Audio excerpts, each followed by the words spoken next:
di Syaro.id di kelas yang rutin insya Allah kita jalankan ya setiap Jumat pagi dari jam 9 sampai jam 10 sampai jam 11 siang. Alhamdulillah kita wajib dan harus bersyukur pada Allah Subhanahu wa taala karena kita hari ini masih diberikan sehat. Yang paling terpenting adalah kita masih diberikan nikmat iman. Ya, karena kalau tanpa ada iman kepada Allah Subhanahu wa taala, maka segala aktivitas kita itu tidak akan menjadi amal solih. Kemudian salawat serta salam kita sampaikan kepada junjungan Nabi besar kita, Nabi Muhammad Sallallahu Alaihi Wasallam. Semoga kita yang berada di kelas pagi hari ini mendapatkan syafaat dari Rasul kita Rasulullah Sallallahu Alaihi Wasallam. Baik Bapak Ibu yang insya Allah dirahmati Allah Subhanahu Wa Taala, bagaimana kabarnya pada pagi hari ini? Bapak Aji, Bapak Amir, Bapak Reza, gimana kabarnya? Bapak Irwan, Bapak Kamarudin, sehat? Alhamdulillah. Alhamdulillah. Ya. Luar biasa sehat. Alhamdulillah. Sepertinya bapak-bapak ini ya apa nama istiqomah ya mengikuti kelas-kelas kita ya, semoga kelas kita selalu senantiasa diberkahi dan juga kita mendapatkan apa namanya ilmu-ilmu baru ya. Baik Bapak Ibu yang insya Allah dirahmati Allah Subhanahu Wa Taala, sudah tahu ya pada pagi hari ini pembicara kita siapa, akan nanti didampingi oleh dua pembicara spesial. Kita sapa terlebih dahulu tuan rumahnya Coach Alfian Rendra. Assalamualaikum Coach Alfian Rendra, bagaimana kabarnya? Mohon maaf sepertinya suara beliau serak-serak basah ini.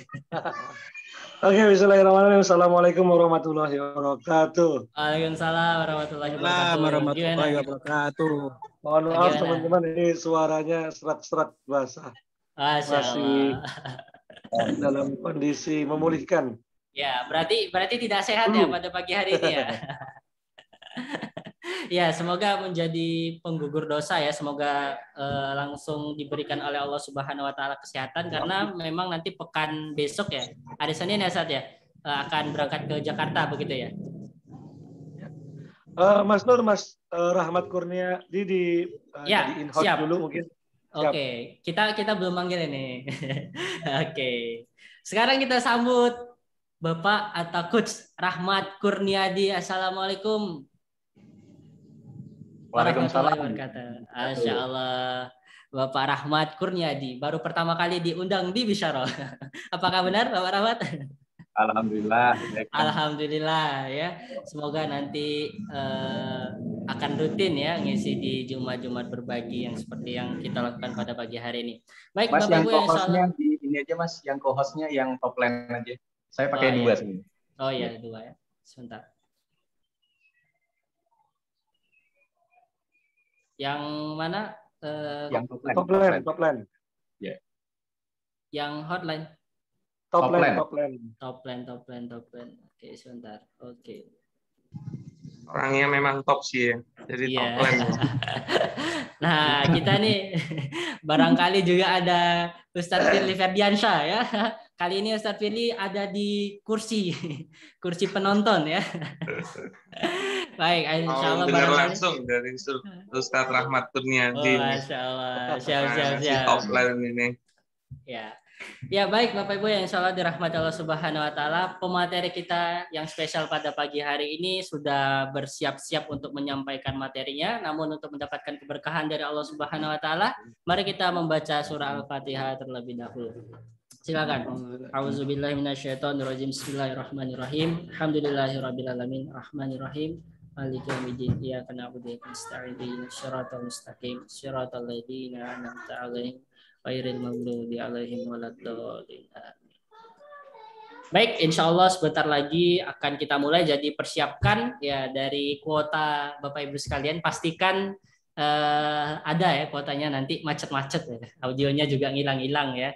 Ya insya Allah kelas kita pada pagi hari ini direkam dan nanti akan kita upload di channel YouTube bisyaro.id ya. Jadi nanti bisa dapatkan postingan-postingan edukasi ataupun kajian-kajian seperti ini. Namun sebelumnya saya ingin sedikit memutarkan film, kurang lebih 2 menit film atau video ya. Mari silakan disimak. Ya, sebentar ya.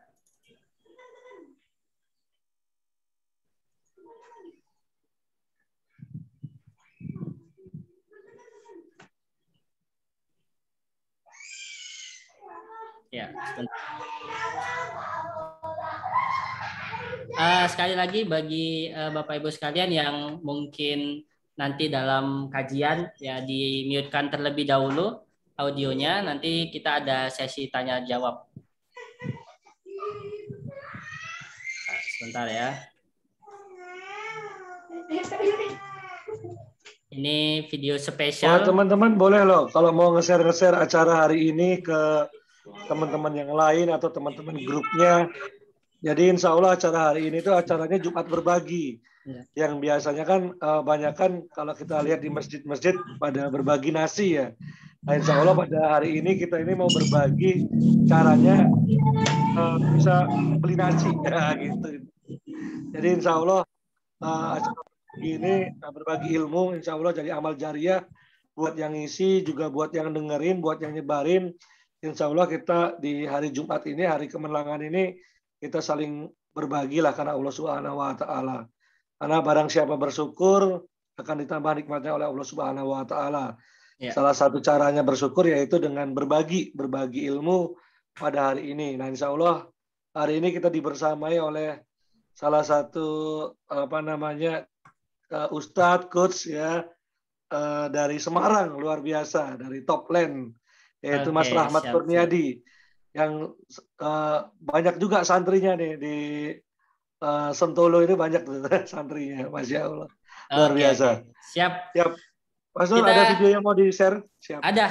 Oke, ini udah kita siapkan. Ya, sebentar.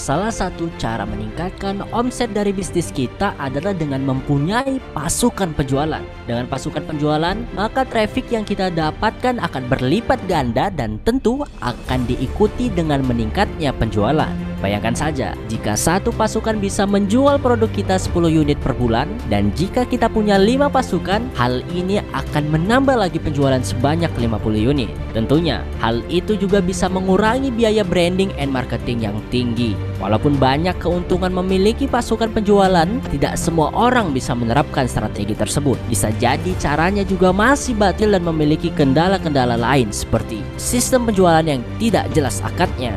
Sistem reseller dan dropshipper yang multi akad tidak mengerti bagaimana cara supaya mereka semangat menjual produk kita. Bingung membuat konten marketingnya dan tidak bisa memahami teknik closing.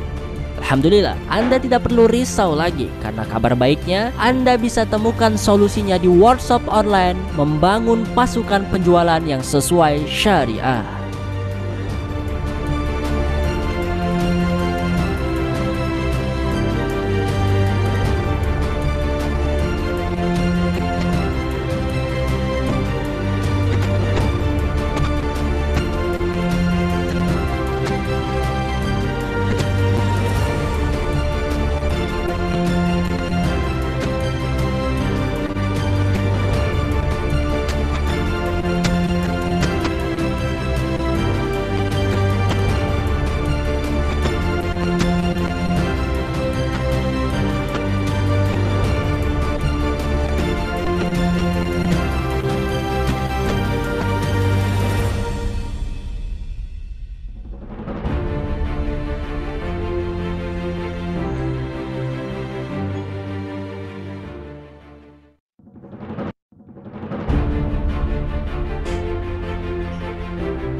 Ya, baik Bapak Ibu yang insya Allah dirahmati Allah Subhanahu wa taala, itu video awalan kita ya sebelum masuk kelas kita pada pagi hari ini.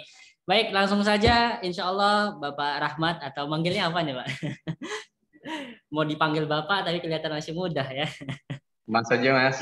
Mas saja, siap Mas Rahmat. Oke, langsung saja kepada Coach Alfian Renda ya dan juga kepada Bapak Rahmat Kurniadi untuk memberikan materi spesialnya pada pagi hari ini. Kami persilakan kepada Coach Alfian Renda. Siap.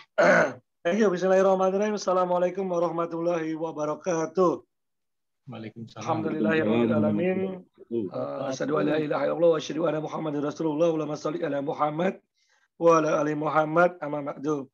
Baik, teman-teman yang dirahmati Allah Subhanahu wa taala, di acara Jumat Berbagi pada pagi hari ini mari kita bersyukur kepada Allah Subhanahu wa taala. Alhamdulillah kita diberi kesempatan untuk belajar kembali kepada guru-guru kita. Ya, mari kita doakan guru-guru kita semoga dengan berbagi ilmu ini ditambah ilmunya lagi, kemudian rezekinya diperlancar, kemudian juga dipermudah segala urusannya sehingga ilmu beliau ini barokah. Tak lupa sholawat serta salam selalu tercurahkan kepada junjungan kita Nabi besar Muhammad Sallallahu Alaihi Wasallam, Nabi akhir zaman, yang mana jika kita ingin sukses dunia akhirat, ikutilah Rasulullah Sallallahu Alaihi Wasallam. Insya Allah kita akan menjadi orang yang sukses dunia akhirat. Baik, teman-teman, hari ini spesial sekali. Kita akan bicara tema yang luar biasa, yaitu ya semua orang bisa jadi pengusaha properti ya, bersama Kang Rahmat Kurniadi. Insya Allah beliau ini dari top land ya properti, tinggalnya di Semarang, dan juga sering juga beberapa kali saya lihat bolak-balik juga ke Jogja. Kayaknya ada proyek di dekat-dekat Sentolo ya, Mas ya. Insya Allah. Nah, insya Allah ini akan berbagi kepada kita semua. Mari kita doain beliau biar tambah berkah ilmunya. Itu aja sih kalau dari saya. Ya, jangan lupa teman-teman yang pengen dapat materi hari ini silahkan kunjungi di YouTube channel kita di Bisyaro ID. Jangan lupa subscribe dan juga nyalakan lonceng. Untuk Kang Rahmat, saya persilahkan untuk silakan memberikan materi pada pagi yang bahagia ini. Silakan Kang Rahmat. Oke, matur nuwun, Kang Hendra dan Anda ya. Assalamualaikum warahmatullahi wabarakatuh. Waalaikumsalam warahmatullahi wabarakatuh. Waalaikumsalam warahmatullahi wabarakatuh. Untuk suara jelas ya, Mas ya? Jelas. Oke.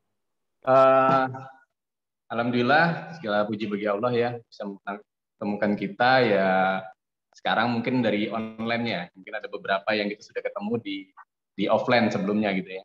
Perkenalkan, nama saya Rahmat Kurniadi. Saya tinggalnya di Semarang. Tapi kalau aslinya saya dari Sumatera ya, dari Bangka Belitung saya, tempatnya Laskar Pelangi tepatnya. Untuk share screen-nya dari sini atau dari ini Mas Nudian? Boleh dari sini, biar lebih mudah kan dari sini aja. Jadi pemateri fokus menyampaikan materi. Ya boleh. Silakan ditampilkan.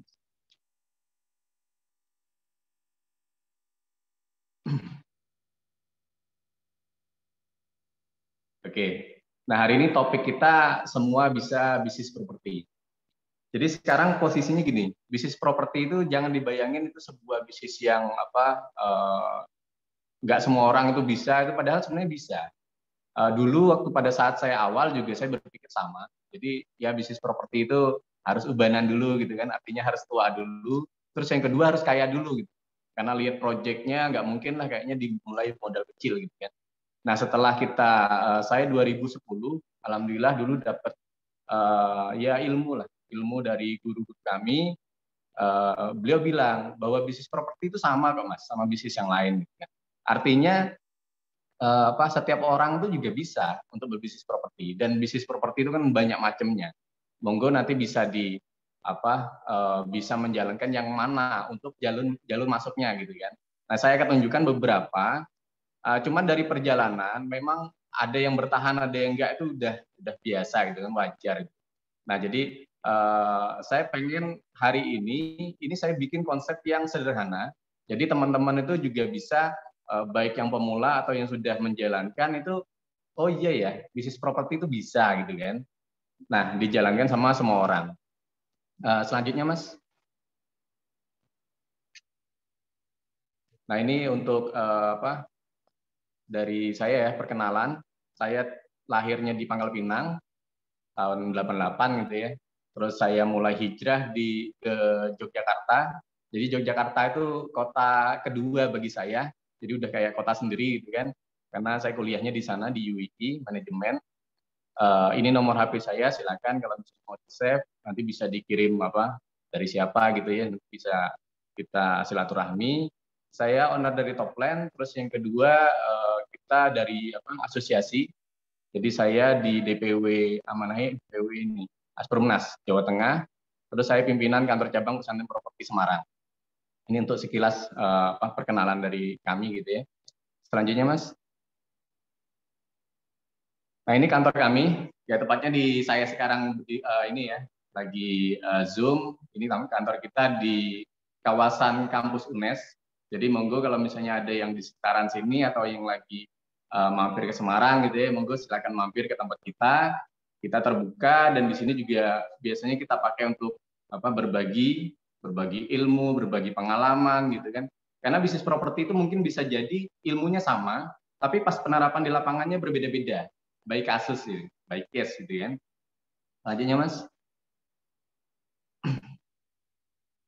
Nah ini beberapa dari proyek kami. Saya singkat aja, kalau yang sini ada beberapa. Saya mulai dari Semarang, di Kudus, ada di Kulon Progo, Kendal, Semarang, dan sekitarnya gitu ya. Nah ini contoh-contoh proyek yang sudah kami jalani. Berikutnya Mas. Nah sekarang pertanyaannya mengapa properti? Kita belum bahas tentang bisnisnya dulu. Kita bahas tentang propertinya, tanahnya dulu, lahannya dulu. Kenapa sih sebenarnya bisnis properti yang kita pilih gitu kan? Nah, bisnis semuanya sama saya pikir karena kita ujung-ujungnya kalau bisnis ya ke duit gitu kan, ke laba, keuntungan. Nah, kalau misalnya bisnis properti kenapa kami pilih? Ada beberapa hal yang menyebabkan oh iya ya, bisnis properti itu layak diperjuangkan gitu. Nah, berikutnya Mas. Kita ngomongin tentang tanahnya dulu. Sekarang, nah kalau misalnya ini bertepatan dengan cocok ini ya, Hari Kesetiaan Pancasila ya, jadi tanggal 1, saya pengen gini, di antara kita itu mulai peka, mulai tahu nih, keadaannya sekarang seperti apa. Jadi keadaan sekarang itu, kita itu sebenarnya kayak pejuang, pejuang mewujudkan sila kelima Pancasila. Apa yang terjadi? 80% tanah di Indonesia itu dimiliki oleh konglomerat, 13%-nya sama asing gitu. Nah sekarang 7%-nya itu diperebutkan orang seluruh Indonesia, penduduk Indonesia. Nah, akibatnya ya 85% kekayaan dimiliki oleh segelintir orang. Di sini kalau misalnya di datanya 35 orang saja gitu. Nah, apakah misalnya mereka salah? Ya enggak. Sekarang bukan ranahnya kita menyalahkan siapa-siapa gitu, enggak. Ini ranahnya kita menata diri gitu. Oh iya ya, saya kurang peka. Kalau misalnya saya udah mulai tahu bisnis properti gitu kan, gimana caranya kita sebarkan ilmu ini? Artinya semua orang tuh kalau bisa tahu minimal dari keluarga kita. Jadi kalau misalnya kita sudah paham tentang pentingnya punya tanah, properti gitu kan. Setelah itu kita tularkan sedikit-sedikit sama anak kita, cucu kita gitu kan, bagi yang punya anak cucu gitu kan. Karena supaya mereka tahu akan pentingnya punya tanah. Karena miris Pak, Bapak Ibu dan teman-teman semua ya. Di antara di sini juga ada beberapa kenalan saya, ada Umay, ada Mas Warsono gitu kan, Mas Pak Agus gitu yang di Jogja, itu juga sama. Jadi sekarang banyak orang kalau misalnya di Semarang ya, ada beberapa tempat itu kalau misalnya pagi itu jalurnya sebenarnya jalur 2 gitu kan, tapi itu kan bisa untuk 4 ruas ya kalau mobil papasan gitu. Tapi kalau misalnya pagi itu yang menuju ke arah ke Semarang itu jadi 3 ruas. Yang satu ruasnya untuk ke keluar gitu kan. Nah kalau sore kebalikannya. Itu kenapa terjadi yang seperti itu? Karena mereka tidak sanggup lagi beli tanah di Kota Semarang. Nah, saya mau ngasih tahu gini. Apa yang terjadi? Oke lah, kita sekarang sudah punya rumah misalnya. Tapi kalau misalnya keadaannya akan terus-menerus seperti ini, cucu kita, anak kita mau seperti apa? Atau misalnya keadaan kalau kita ngomongin makronya, keadaan penduduk Indonesia seperti apa? Nah, makanya yuk kita mulai belajar pentingnya punya tanah, pentingnya ilmu properti. Nah, kita belum masuk ke bisnisnya, yang penting kita tahu dulu pentingnya punya tanah. Gitu ya. Selanjutnya, Mas. Jadi kita tidak menyalahkan siapa-siapa, yang penting yuk kita berbenah sekarang. Nah, properti itu bukan hanya sekedar untuk kita saja, tapi ini untuk anak cucu kita. Selanjutnya, Mas. Jadi saya bukan mengajarkan untuk jadi kapitalis baru gitu kan, bukan, Mas. Jadi kalau misalnya kita di bisnis properti ini sebuah ranah perjuangan kita. Jadi siapapun kita, yuk ambil peran ini, gitu kan. Apapun bisnisnya, bisa nggak Mas digandeng sama properti? Bisa, gitu ya. Nah kalau misalnya teman-teman yang sekarang berjuang di UMKM dan yang lainnya, minimal pertama misalnya, teman-teman misalnya sekarang posisinya ngontrak gitu, sewa untuk usahanya. Minimal perjuangkan gimana caranya punya lahannya. Jadi teman-teman tidak sewa lagi. Di sana akhirnya teman-teman ya punya sendiri nantinya untuk tanahnya. Sekarang kalau kita lihat di jalan-jalan besar gitu kan, susah kita temuin itu masih dimiliki, maksudnya orang-orang yang ya orang-orang lama lah. Biasanya udah lepas semua itu. Nah, biasanya mereka untuk membeli lagi dengan porsi yang sama gitu kan, itu sulitnya setengah mati. Banyak hal lah yang bikin orang tua kita atau ini lepas. Kalau dulu kan orang warisan rumah, warisan tanah itu udah biasa gitu kan. Kalau sekarang itu luar biasa. Malah warisannya utang lagi kan sekarang gitu kan. Nah, jadi yuk kita peka di sana. Nah, kenaikan harga rumah itu nggak sebanding Pak sama kenaikan misalnya kita kerja gitu kan. Kita kerja kenaikan misalnya 5 tahun tuh sekian persen, tapi harga tanah tuh luar biasa itu kenaikannya gitu kan. Nah, kaum milenial gitu kan, milenial bagus nih secara nama gitu kan, tapi banyak yang terjebak ujungnya mereka nggak punya rumah. Itu yang terjadi. Jadi begini jadinya kalau penguasaan tanah yang berlebihan, dan kita sebagai orang tua tidak meninggalkan warisan tanah untuk anak cucu. Silakan Mas, berikutnya Mas. Nah ini Pak, jadi pengangguran sekarang ini luar biasa. Jadi apalagi kemarin-kemarin gitu kan, itu mereka menamakan lulusan corona gitu kan. Karena apa? Pas mereka keluar lulus maksudnya ya, mereka akan diadu sama orang yang udah pengalaman. Orang yang pengalaman ini mereka di PHK mungkin posisinya. Lah mereka sudah punya pengalaman diadu, mereka berani Pak dibayar murah Pak. Daripada nganggur gitu kan. Nah, teman-teman kita misalnya adik-adik kita yang baru lulus kuliah ini, itu mereka adunya luar biasa. Dan kadang-kadang gitu kalau misalnya mereka memperoleh kuliah itu bapaknya gitu kan, itu harus menjual ladangnya mungkin, bisa jadi. Dan itu biasanya untuk membeli yang sebanding itu udah luar biasa perjuangan. Gitu. Selanjutnya Mas. Kalau saya sih lebih menyarankan kalau kita sekarang kalau habis kuliah habis SMA itu jangan kuliah dulu. Tapi berkaryalah gitu. Mau usaha, mau kerja silakan. Tahu dulu dunia di lapangan seperti apa.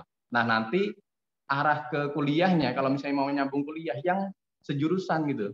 Jadi kalau misalnya kita mau mengerti tentang hukum nih, tapi kita tahu oh ini untuk bisnis kita gitu. Ini untuk usaha kita. Jadi lebih paham gitu kan. Apalagi sama dengan fikih muamalah gitu kan. Saya juga waktu ini meraba-raba ini kayak apa sih kayak apa. Tapi kalau kita bahasnya baik guys, wong itu usaha memang usaha kita gitu kan terjadinya seperti ini, lah kita lebih paham pas ininya, pas bahasnya gitu kan. Nah, kelebihannya ini, kelebihan kita yang pertama harga properti cenderung naik, Pak.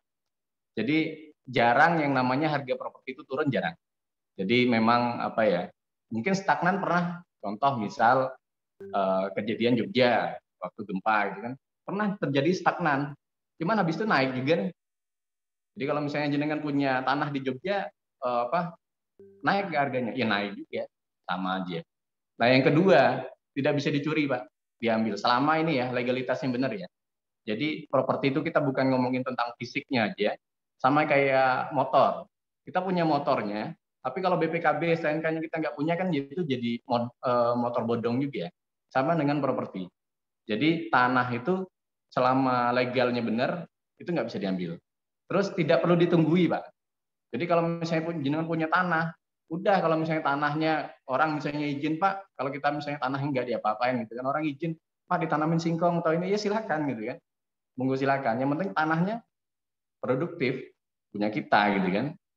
Selanjutnya dapat dibuat bisnis lain. Ini saya jelasin satu-satu apapun bisnisnya properti pelindungnya. Jadi kita kalau berperang itu ya berperang itu bisnisnya gitu.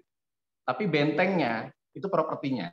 Banyak yang orang bisnisnya stagnan, maksudnya ya lumayan lah dapat duit dari situ, tapi ada pelindungnya. Secara nggak sadar dia untung dari propertinya.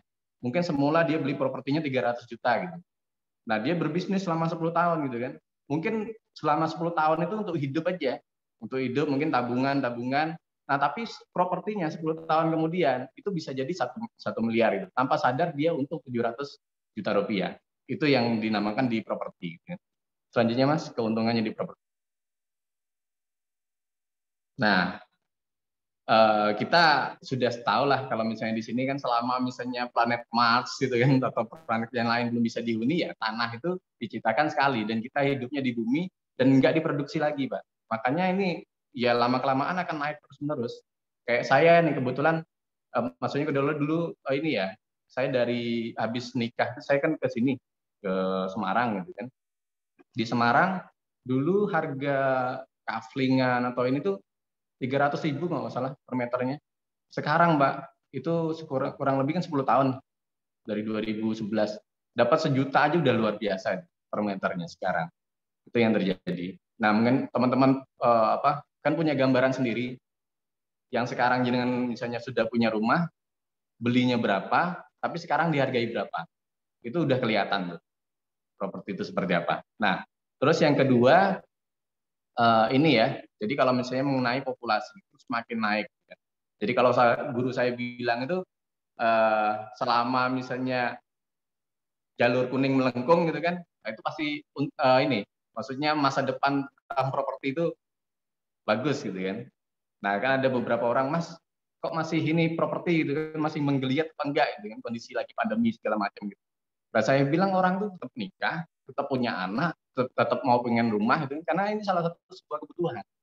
Nah, itu yang kita mainkan. Terus lahan semakin sempit. Jadi di mana-mana itu populasi luar biasa, lahannya semakin sempit. Ini akibatnya harga naik tanah naik terus. Silakan, Mas. Nah, kalau misalnya di sini ya kelebihannya, kalau teman-teman di bisnis properti yang sudah misalnya punya bisnis udah ada bisnis sekarang, nggak apa-apa dikombinasikan aja. Karena semuanya juga perlu propertinya. Pertama, kita bisa modal minim. Kok bisa, Mas, modal minim gitu kan? Ini yang saya lakukan gitu. Nah, bisnis properti itu benar padat modal karena semuanya itu lumayan, Pak. Dari kita beli lahannya, kita bangunnya, kita bikin jalannya, fasumnya, biaya perizinan, pemecahan dan yang lainnya itu biayanya luar biasa besar. Nah, tapi kita punya konsep properti ini bisa loh dengan modal minim gitu kan. Jadi saya mengilustrasikan kayak IO gitu. Jadi IO itu nggak punya apa-apa mungkin. Dia yang punya jobnya, dia tinggal kerjasama sama pemilik gedungnya, kan dia nggak punya gedung. Gedungnya dia sewa, dia nggak punya cateringnya, dia ajak kerjasama yang punya catering gitu kan. Jadi seperti itu aja, dokumentasinya, foto segala macam itu dari luar semua. Tapi yang punya job kan dia. Nah, ilustrasinya kurang lebih developer itu seperti itu. Nah, selanjutnya modal bisnis properti, aset tanah, beda dengan bisnis yang lain. Mungkin bisa jadi kalau misalnya kita bisnis yang lain, mohon maaf, misalnya terjadi misalnya kerugian dan yang lainnya gitu ya. Itu kalau misalnya mau dijual pun peralatannya itu kan turunnya luar biasa, harganya turunnya luar biasa. Tapi kalau misalnya kita bermain di properti, itu tanahnya sendiri akan naik. Misal nih, yang terjelek di bisnis properti kan nggak kejual gitu kan. Tapi kalau misalnya apa yang terjadi kalau nggak terjual? Nggak terjual 1 tahun, tahun kedua kita jual, harganya naik nggak? Ya tetap naik juga. Tapi kan kita perlu ngatur cash flow-nya aja di situ. Jadi selama cash flow-nya nggak terganggu, saya pikir kalau misalnya mereka mau 5 tahun nggak laku, mau 6 tahun nggak laku, nggak masalah gitu kan. Nah itu kalau selama cash flow-nya terjamin ya kalau di situnya. Terus dikerjakan sampingan boleh dengan bisnis lain. Anda yang misalnya punya bisnis laundry, punya bisnis kuliner gitu kan, ayo goalnya teman-teman itu punya punya tanahnya, punya bangunannya yang sekarang ditempatin itu, nggak sekedar sewa, nanti punya gitu. Itu goalnya. Yang belum punya rumah ya jelas, yang belum punya rumah ya goalnya punya tanah, punya rumahnya. Gitu. Nah, minim resiko, tidak laku, harganya tetap naik. Jika bisnis bangkrut masih ada aset yang namanya tanah. Dan tanahnya itu beda ya, kalau bisnis yang lain kita tanah cenderung akan naik. Selanjutnya, Mas.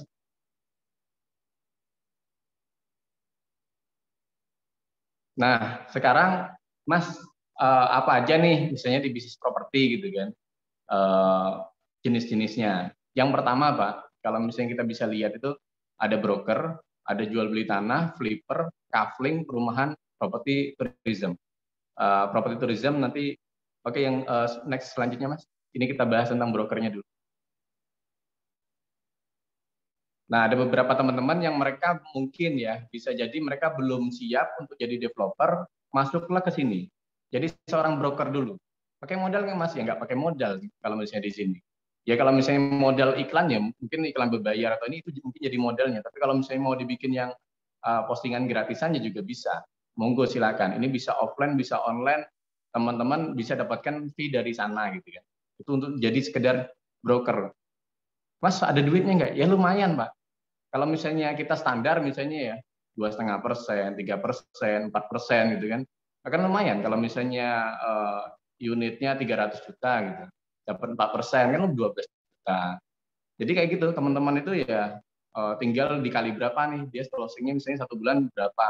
Kalau misalnya dia bisa closing tadi satu closing 12 juta, misalnya dia bisa closing 2 aja, 24 juta Pak dari bisnis dari broker ini, dari marketer gitu kan. Ada yang bilangnya RCTI lah gitu kan, rombongan calon tanah Indonesia itu loh. Jadi RCTI, ada yang bilang McLaren, ada yang bilang dinas perhubungan karena menghubungkan penjual dan pembeli gitu kan. Silakan lah. Ini jalur yang pertama, bisa masuk ke dunia broker. Saya dulu masuknya ke sini dulu. Jadi listing propertinya dijual, kita hubungin pemiliknya atau developernya, nego komisi terus jual. Selanjutnya Mas. Nah yang kedua ini cuman sekedar untuk ini aja. Jadi kita beli bidang tanah, kita balik nama, habis itu dibiarkan, habis itu dijual aja, tidak perlu diolah. Jadi kalau misalnya yang ini saya bilang apa ya, yang tradisional lah, developer tradisional, tapi dia nggak ngapa-ngapain, beli, jual. Jadi cuma sekedar ini aja. Jadi dia nggak di apa-apain gitu ya. Selanjutnya Mas. Nah kalau yang 3 ada step berikutnya. Jadi kalau misalnya teman-teman mau ngambil, Mas, saya mau yang step berikutnya nih, apa nih Mas? Nah, step berikutnya itu kita bermain kaflingan. Nah, kalau misalnya perlu kita tahu ya, ada beberapa zona di apa zona lahan lah ya. Nah, kalau misalnya yang untuk properti kita, jadi kalau misalnya untuk kaflingan atau perumahan, pastikan kita belinya zona yang kuning. Kalau misalnya selain yang kuning itu repot nanti. Kita nggak bisa mecah, nggak bisa ini segala macam. Nah, itu peruntukannya perumahan gitu kalau zona kuning gitu. Terus kita bikin set plan-nya untuk dijual, terus dirapikan. Ini yang proyek kami di Kulon Progo ya. Ya kurang lebih seperti itu, nanti dibikin jalannya, kalau misalnya ini jalannya kita ya minim-minim 5 meter lah. Idealnya 6 meter, terus dipecah sertifikatnya, dijual Pak. Itu keuntungannya juga signifikan juga, lumayan. Jadi kalau misalnya jenengan beli 300.000 misalnya per meter, setelah ditambah biaya-biaya bikin jalan, pemecahan segala macam, jadi kan bisa jual 1 juta rupiah. Besoknya udah bisa jadi 1 juta rupiah tuh Pak. Jadi kita beli, besoknya kita jual bisa jadi 1 juta rupiah. Nanti perhitungannya kan kita punya perhitungannya juga ya. Oh ini layaknya dijual berapa. Kita juga lihat kompetitor bermain di angka berapa. Itu kan udah masuk ke ranah strategi kita. Selanjutnya. Nah ini contoh-contoh kita. Jadi di sana juga kita bisa lihat nih kontur tanahnya seperti apa, perlu diuruk apa enggak, perlu ditalut atau enggak. Nah ini kalau kita berbicaranya sudah di bisnis kaflingan gitu kan atau perumahan. Selanjutnya Mas. Nah contoh sale plan seperti ini. Jadi nanti kita tinggal ini aja. Kalau misalnya memang kalau saya yang standar saya ya, saya request ke teman-teman market ini ya makelar. Itu requestnya minim 30 meter gitu, lebarnya gitu kan. Supaya saya bisa jadi bikin jalan tengah seperti ini. Jadi ini yang skalanya masih inilah, masih sederhana lah. Jadi 5,5 itu termasuk saluran gitu. Jadi kita kasih ya kita kaflingan tapi bukan yang apa ya, bukan cuma sekedar ya udah dijual bermodalkan patok itu enggak juga. Jadi kita bikin juga jalannya gitu kan sama mereka. Jadi mereka nyaman juga. Jadi beli kaflingan tapi rasa perumahan gitu. Selanjutnya Mas. Dan itu cocok kok. Nah ini punya kami yang di Kudus ini. Ini sempat viral ini, mungkin Ustaz Fili pernah kita ceritain waktu itu. Jadi yang pernah beli apa ya, beli kafling dapat janda itu ya di sini gitu kan. Jadi yang sempat viral di TV itu, tapi itu bukan program kami Pak. Jadi beliau sudah beli ke kami, habis itu beliau menjualkan lagi ya. Kita itu kan nggak urusan kita gitu kan. Tapi alhamdulillah habis itu viral malah laku lagi gitu kan. Jadi ada imbas dari sana. Nah kalau misalnya kapling siap bangun itu intinya itu ber-IMB. Jadi kalau yang kapling biasa itu tidak perlu IMB tidak masalah. Tapi kalau misalnya mereka mengklaim kapling siap bangun, artinya bukan fisiknya yang kita omongin, kita ngomongin suratnya dia punya IMB. Artinya teman-teman pas beli itu udah siap bisa dibangunkan gitu kan. Nah selanjutnya buat set plan kawasan kapling dan urus semua legalitas sampai IMB terbit. Kalau misalnya memang nanti teman-teman Mas bisa nggak dibantu misalnya untuk diinikan IMB, bisa juga. Developer itu kan mereka sudah punya koneksi juga. Kalau misalnya teman-teman mau sendiri juga boleh. Nah pecah sertifikat sesuai pengajuan IMB, jual sambil bangun Fathum. Jadi kita jualan, jalan baru dibikin tuh bisa. Jadi bisa langsung kita jual. Gitu. Selanjutnya Mas. Yang berikutnya kita, nah ini ada guru kita juga ya yang sering tampil di Bisaro. Jadi mereka namanya Flip Pro gitu ya kan. Jadi kita memflip, saya pas tahun 2000 berapa ya? Sekitar 2013 lah mungkin. Saya bermain ini juga. Saya beli rumah itu, ya kondisinya malah hampir roboh itu ininya, atapnya itu kan. Hampir saya ya renov hampir semua lah. Jadi yang dia jualnya ya dihitung cuma tanahnya aja, dan saya lihat harga ininya masih bagus gitu. Saya renov terus jual gitu. Ada yang bermain yang pola ini juga. Lumayan juga Pak, kita bisa ngambil margin di sini, kan kita bisa lihat nih di sana harganya berapa gitu kan. Kompetitor kita yang dijual di sana, kalau misalnya memang harga belinya masuk, terus kita membangun masuk, ya udah kita jalanin yang ini. Jadi DP rumah bekas, kita renovasi, kita bisa jual. Selanjutnya, ini juga sama, jadi kita bermain kita mainnya lebih banyak ke personal ya. Jadi kita kalau yang ini saya waktu itu kerjasama lahannya, jadi dia punya lahan, saya membangunnya, ya udah bermain kayak gitu aja. Jadi kita beli tanah pekarangan buat desain, kita bisa bikin, kalau misalnya rumahnya belum kita bikin kan kita bisa jual gambar dulu nih, jual gambar gini loh Pak, atau kalau misalnya proyek kita sudah ada sebelumnya, kita kasih tahu kurang lebih jadinya kayak gini Pak. Jadi kita bikin tapi di lokasi yang berbeda ya, kita bilang ini yang proyek kami sebelumnya, kita kurang lebih nanti bikinnya seperti ini Pak desainnya. Jadi nanti sambil kita bangun, jual balik nama, terus hubungi rekanan kontraktor. Kita juga bisa, kontraktor itu bisa dinego juga. Jadi enaknya kalau misalnya di kita ini kan kalau mereka udah sering rekanan sama kita, udah Mas nanti dibayar mundur misalnya, atau mau seperti apapun itu tinggal kita aja negosiasi sama mereka. Selanjutnya Mas. Nah ini yang saya bilang tadi yang di Kudus ya, kita bikin yang perumahan. Perumahan itu juga ya secara perizinan sedikit berbeda sama yang kaflingan. Kalau kaflingan kan yang penting pecah sertifikat selesai gitu kan. Tapi kalau misalnya perumahan nanti ada berbagai macam perizinan yang akan dilewati. Cuman kalau misalnya untuk secara cash flow keuangan itu sebenarnya nggak terlalu banyak juga perbedaannya. Ini kan paling bermodalkan main gate-nya, nama perumahannya, kita bikin pos satpamnya, terus kita bikin rumah contohnya. Jadi kan kita nggak perlu bikin rumah banyak dulu juga, sama aja. Jadi modalnya nggak terlalu tergolong besar juga. Nah tinggal, Mas saya cocoknya di mana? Nah ada, kalau misalnya saya sekarang lebih senang bermain di kaflingan. Dulu saya pas belajar tuh langsung main di perumahan ya. Jadi kita langsung main di perumahan. Tapi sekarang saya lebih senang bermain di kaflingan. Ada yang teman saya tuh dia di kaflingan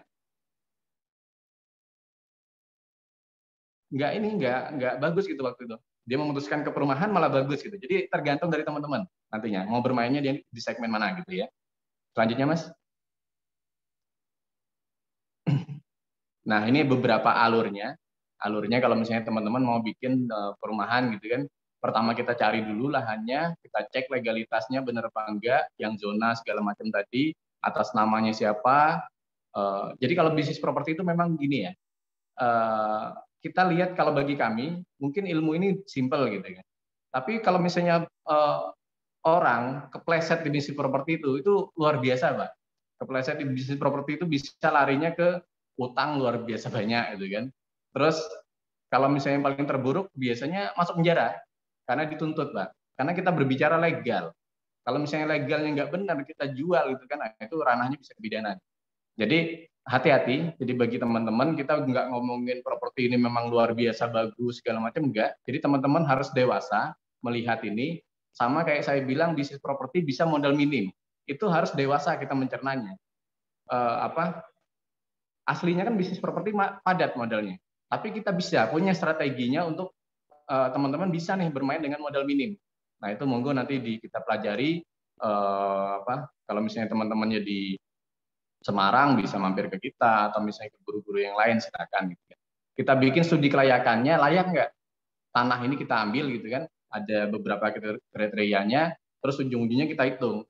Oh ini bisa menghasilkan berapa juta nih labanya gitu kan? Nah terus urus perizinan, ditata lahannya, kita bukan jual semak belukar gitu kan? Ditata dulu Pak, nggak mahal Pak. Kita biasanya malah awal itu modelnya di situ untuk nurunin alat berat itu. Kalau yang lain-lain kan bisa sambil jalan. Terus bikin terus marketingnya, mulai penjualan. Kalau misalnya kita jualnya rumah, kita mulai bangunan, terus serah terima. Konsep sederhananya seperti ini. Silakan Mas yang lain. Terusnya. Jadi gini ya, kita bikin set plan-nya, kita bikin desain rumahnya. Terus ya ini terus marketing biasanya kita bangun gitu. Next Mas.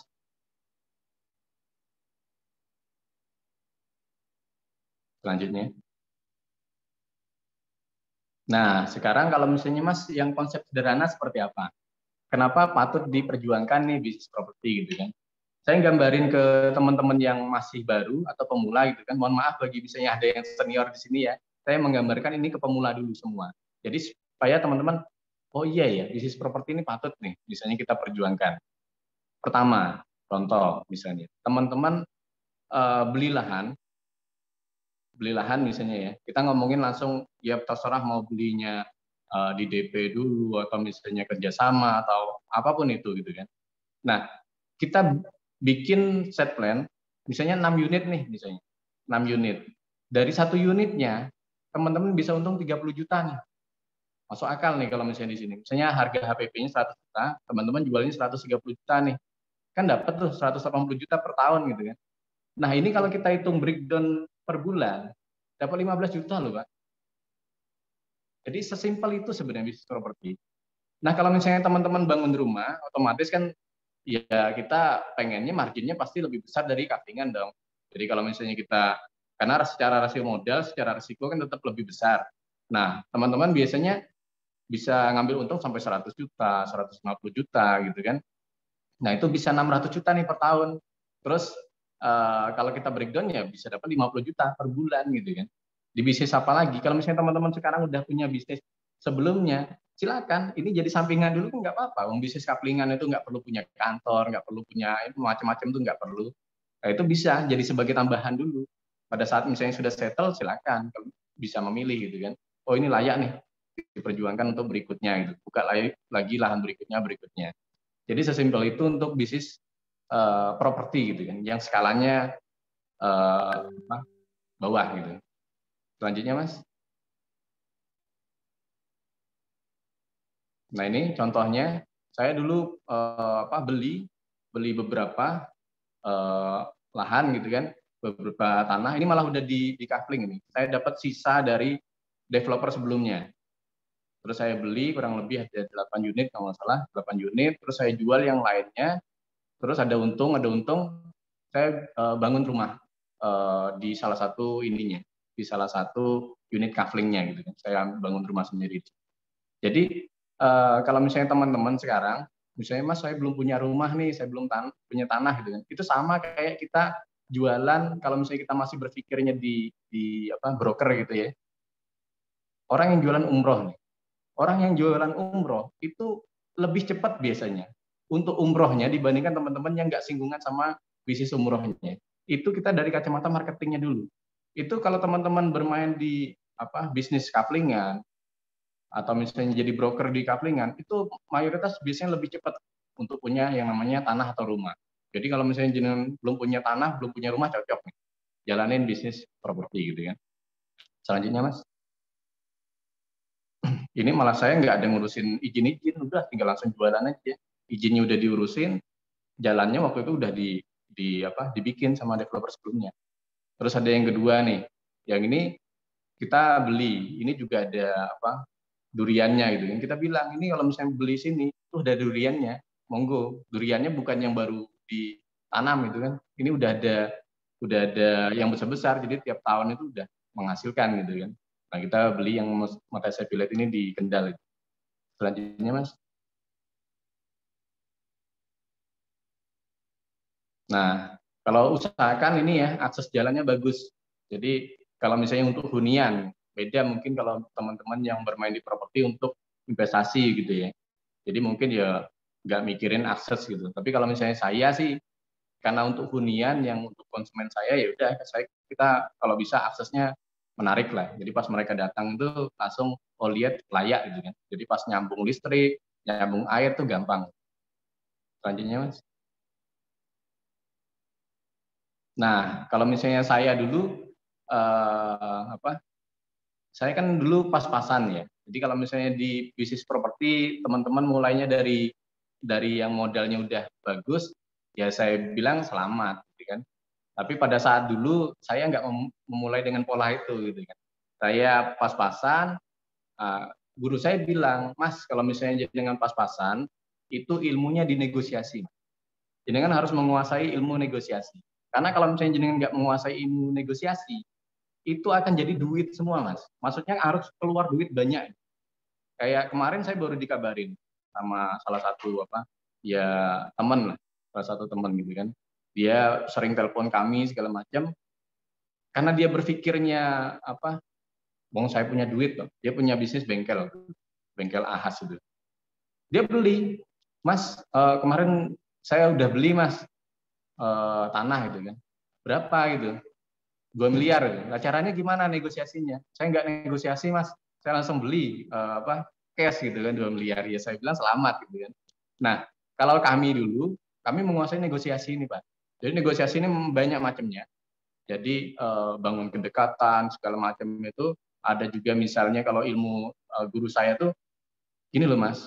Kita bilang ke pemilik lahan nanti namanya orang tuanya kita jadikan nama jalan di sana. Atau kalau misalnya kita bikin musola atau masjid, nanti nama itunya bisa kita jadikan nama orang tuanya. Gitu. Itu kan sebuah kebanggaan, Pak. Mereka boleh kehilangan tanahnya yang kita beli, tapi ada legasinya di situ. Nah, itu yang kita ambil dari ranah-ranah sana. Jadi banyak macam lah kalau misalnya di bisnis properti ya. Jadi pas memulai itu dengan modal yang relatif minim lah. Terus silaturahmi. Jadi kalau orang bilang tuh silaturahmi itu mengundang rezeki gitu, ya benar. Karena kayak gini nih, misalnya kita sering berbagi silaturahmi, kan lumayan kita koneksi banyak itu biasanya setelah acara seperti ini atau kita ngadain acara di mana-mana itu, habis itu mereka ngontek. Karena ada beberapa pemilik lahan kan mereka nggak paham juga tentang bisnis properti. Kalau misalnya mereka mau mulai-mulai juga takut gitu kan sama resikonya, mungkin bisa jadi seperti itu. Nyerahkan ke ahlinya misalnya. Nah, terus dia bilang, Mas, aku sebenarnya punya lahan gitu kan. Bisa nggak, Mas, kita kerjasama gitu. Nah, ujung-ujungnya terkonek-konek semua di situ. Terus contoh kami di Kulon Progo itu pengurusan pemecahan kaflingnya kita bayarnya belakang, Pak. Kok bisa ya pakai ya bisa gitu kan. Kita cari yang bisa gitu kan. Nah, kita misalnya tanah nih. Kok bisa, Mas? Misalnya dibayar tempo misalnya atau dikerjasamain. Ya karena semua itu bisa dinegosiasikan. Pertama kita bicara angka dulu. Jadi kalau misalnya saya ke teman-teman yang baru gitu kan, mereka datang udah 50 kali ngopi dulu. Maksudnya gimana, Mas gitu ya? Ya 50 kali ketemu sama pemilik lahan gitu kan. Nah, 50 kali mau dihabiskan berapa lama ya terserah. Mau dihabiskan sebulan, 2 bulan gitu kan. Dari 50 masa sih nggak ada gitu kan. Karena kuantitas mendahului kualitas dulu gitu kan. Nah, yang kedua bisa karena biasa. Karena udah keseringan ketemu pemilik lahan kan mereka udah tahu nih. Oh, caranya seperti ini, ujungnya jadi ahli juga mereka. Jadi bermain angka dulu untuk yang sini gitu kan. Dan semangat berbaginya harus tinggi. Jadi kalau kita memang bukan menciptakan maksudnya kapitalis baru, tidak ya. Jadi kita yuk ranah perjuangan kita salah satunya di sini. Selanjutnya, Mas. Nah, yang saya bilang tadi bisnis properti itu layaknya IO, Pak. Jadi IO itu sebenarnya dia nggak punya apa-apa, dia punya jobnya aja, tapi dia bisa mengkoordinir orang-orang yang yang mau dia ajak kerjasama. Contoh, tanahnya berapa nih? Kita anggap misalnya tanahnya 3.000 meter gitu ya, harganya 1 miliar gitu. Kita bilang, boleh nggak Pak, misalnya kita tempo nih 1 tahun. Nah ini yang kurang lebih yang terjadi di Kulon Progo. Gitu. 1 miliar itu tanahnya. Dapat 1 miliar, kita bilang, boleh Pak, kita DP sekian gitu kan. Terus yang kedua, boleh pembayarannya 1 tahun gitu kan, per 4 bulan kita bayar. Nah, dia boleh, yaudah. Sebenarnya kan kita nggak punya duit di situ. Nggak punya 1 miliarnya. Mungkin ya keluar DP-nya, atau kalau misalnya teman-teman yang kerjasama ya malah nggak keluar duit untuk yang tanahnya. Gitu. Jadi kita punya modal nggak di duitnya, di tanahnya? Enggak. Terus yang kedua, perizinan. Perizinan itu kita bikin misalnya. Ini per daerah beda-beda ya. Ada 6 juta, ada 4 juta, ada 7 juta gitu kan. Kita rata-rata misalnya 7 juta. 7 juta rupiah, misalnya ada jadi 20 kapling misalnya, jadi 140 juta. Bayarnya gimana? Bayarnya bisa kita nego ke belakang gitu kan. Kita pakai duit nggak? Ya nggak pakai duit juga, modalnya minim juga gitu kan. Tapi harus dewasa ya, modal minimal harus dewasa karena kita utang ya di sini ya. Utang tuh teman-teman harus menyiapkan di situ, walaupun bukan cuma sekedar-kedaran nekat gitu enggak. Kalau kami sekarang malah ada proyek baru yang mau kita garap, walaupun kita misalnya ini untuk menjaga cash flow kita bayarnya bisa tempo ke mereka semua, tapi kami udah menyiapkan investornya atau misalnya keuangannya sudah kita udah jadi udah kita siapkan nih untuk investornya. Selanjutnya pematangan sawah, maksudnya pematangan untuk lahannya gitu kan, itu udah kita siapkan. Ya kalau misalnya skalanya kaflingan, teman-teman kan bisa lihat nih, untuk jalan habisnya berapa nih. Nah, kontraktor itu bisa juga, kami juga sama, kontraktor kami nego juga. Jadi aslinya yang developernya gimana? Ya developer tuh IO posisinya. Jadi dia nggak punya padat modal ini, tapi bisa dapat jobnya itu.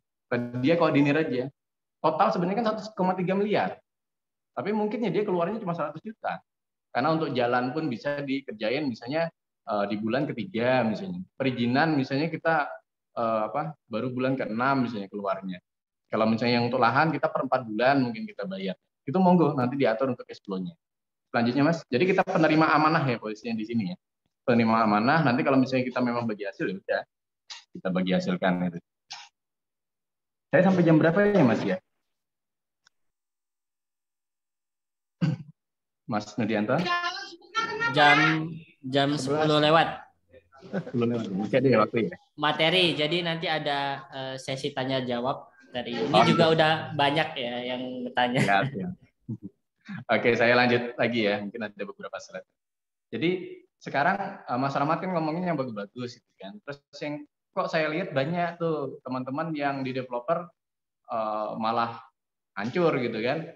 Baik dari hutangnya yang banyak, baik yang masuk penjara, terus macam-macam lah. Gitu kan efeknya dari bisnis properti dia bilang gitu. Nah, yang pertama mungkin bisa jadi kalau kita ngomongin ke bisnisnya ya, bukan ke propertinya semata ya. Kita kalau ngomongin tentang bisnisnya, yang pertama ke lokasinya, Pak. Jadi lokasi ini kita pernah temuin, salah satu rekan saya ada Mas Lukman itu dia mau akuisisi lahan, tapi pada saat itu dia lihat suasananya. Kita kan lihat nih, suasana siang seperti apa, malam seperti apa. Nah, pas malam itu banyak orang yang menuju akses ke sana itu mabuk-mabukan, Pak. Wah, ini gawat juga kalau misalnya diambil lokasi yang seperti itu gitu kan. Terus yang kedua zonasinya. Zonanya misalnya salah dia. Misalnya dia mau niatannya untuk bermain kafling atau perumahan gitu. Tapi zonanya zona pertanian, zona resapan gitu kan, ya nggak bisa. Itu berbicara tentang legalnya. Dia nggak ngurus legalnya. Kalau kami itu biasanya kita akuisisi lahan, besoknya itu sertifikat sudah ada di notaris. Karena kita legal itu nomor 1. Yang kita jual legalnya, Pak. Jadi legal harus jelas. Terus yang keuangan, usahakan keuangan pribadi sama keuangan kantor itu terpisah. Usahakan seperti itu. Terus setiap proyek kami terpisah keuangannya. Apalagi itu proyek-proyek yang kerjasama. Artinya kan memang nggak bisa disatuin. Nah itu silakan disiplin sekarang. Kalau saya dulu per awal-awal agak kesulitan ini. Jadi TikTok dari proyek sini gitu kan. Nah habis itu udah pokoknya kita harus satu-satu nih.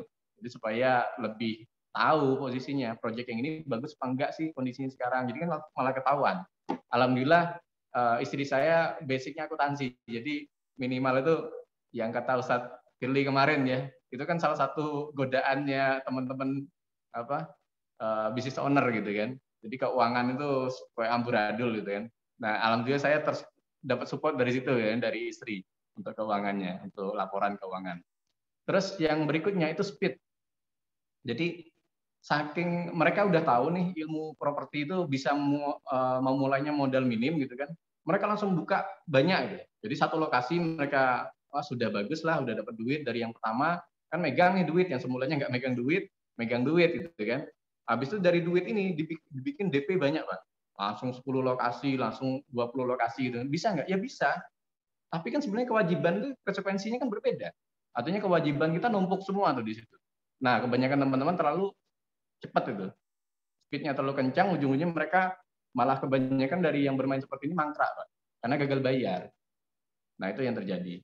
Terus yang berikutnya, hutang riba. Sebenarnya bukan hutang riba aja ya. Ini udah masuknya yang fikih muamalah yang mereka salah misalnya. Kalau di sini kan kita udah punya rujukan lah, misalnya di Pisaroh ini kan salah satu rujukan kami dalam kita belajar, karena memang di sebuah bisnis itu kita sebelum memulai kan harusnya udah belajar dulu.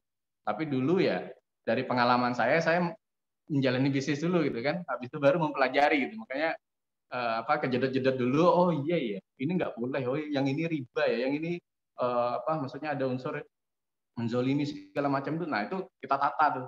Kita tata, ya alhamdulillah maksudnya mulai ada pembenahan ya, dari situ. Jadi ya kalau misalnya riba itu semua yang muslim insya Allah sudah paham riba itu nggak boleh. Cuman ini termasuk yang A ini termasuk riba apa enggak, B ini termasuk riba apa enggak. Nah itu kan monggo saya kembalikan ke guru-guru, ke ustadznya masing-masing gitu kan. Nah salah satu rujukan kita ya Ustadz Firly untuk belajar itu. Nah yang berikutnya social problem. Jadi tadi sekilas ada yang nanya misalnya, Mas ini kalau misalnya sulit sama warga segala macam gitu kan, kita biasanya sama warga itu tetap ada kompensasi karena kita sosialisasi, kita nunut jalannya mereka misalnya, ya kita kompensasi nggak apa-apa kan, kita di bisnis properti itu sanggup lah, maksudnya itu ya maksudnya duitnya itu kan masih bisa nih kita ambil dari proyek kita, ya silakan nanti dikoordinir aja. Mereka juga mintanya nggak macam-macam. Ya kalau misalnya mereka minta macam-macam, ya udah kita nggak ambil proyek itu kan gitu. Jadi saya pernah memang itu melewati dulu 6 RT, Pak. 6 RT itu minta semua. Padahal proyek saya waktu itu kecil gitu kan. Wah ini celaka nih saya bilang. Maksudnya mereka minta di luar dari ininya saya gitu. Yang saya perhitungkan. Nah itu bisa terjadi. Tapi kalau misalnya ini kan ya namanya Indonesia ya, maksudnya orang Indonesia itu kan diajak musyawarah, itu lebih masih gampang lah. Nah kalau misalnya nanti teman-teman ada yang masalah sama LSM, ada ini nanti banyak tuh sebenarnya. Tapi nanti kita by case aja kalau ini. Terus yang berikutnya lifestyle, Pak. Jadi lifestyle ini teman-teman yang semula misalnya belum punya mobil, langsung punya mobil. Jadi mobilnya misalnya mobil Brio misalnya jadinya Pajero, Alphard, ya. Mungkin waktu itu belum saatnya gitu. Kalau udah saatnya silakan gitu kan. Maksudnya teman-teman udah punya ini nih, udah pantas gitu kan secara keuangan maksudnya ya, udah pantas gitu. Nah, teman-teman udah langsung beli macam-macam gitu loh. Jadi apalagi yang dulu misalnya bermain bank gitu kan, tanahnya dimasukin, sertifikatnya ke bank, dari itu mereka dapat duitnya itu nggak semua masuk ke proyek gitu. Masuknya kemana-mana itu. Untuk hobinya lah yang sebelah nggak golep ya golep, inilah semacam-macam gitu. Nah saya bilang tahan dulu yang seperti itu. Jadi kalau misalnya udah pantas ya silakan. Nanti kalau misalnya kayak ini ya, kita semula pakai motor itu kan tiba-tiba misalnya pakai mobilnya langsung bagus itu kan mau parkir ke warteg, mampir ke angkringan tuh sulit loh. Pertama nahan egonya, yang kedua ini kayaknya nggak ada parkirannya gitu. Larinya ke FC, McD gitu kan. Jadi secara itu nanti turunannya banyak biayanya. Jadi teman-teman malah bukan fokus di project. Selanjutnya Mas. Kesalahan-kesalahan biasanya yang seperti ini. Naik. Nah, kalau misalnya teman-teman terjadi banyak kesalahan itu, ini Mas, yang banyak kejadian. Kejadiannya itu misalnya ya, untuk dia bermain cash flow nih posisinya sekarang misalnya. Cash flow-nya nggak bagus.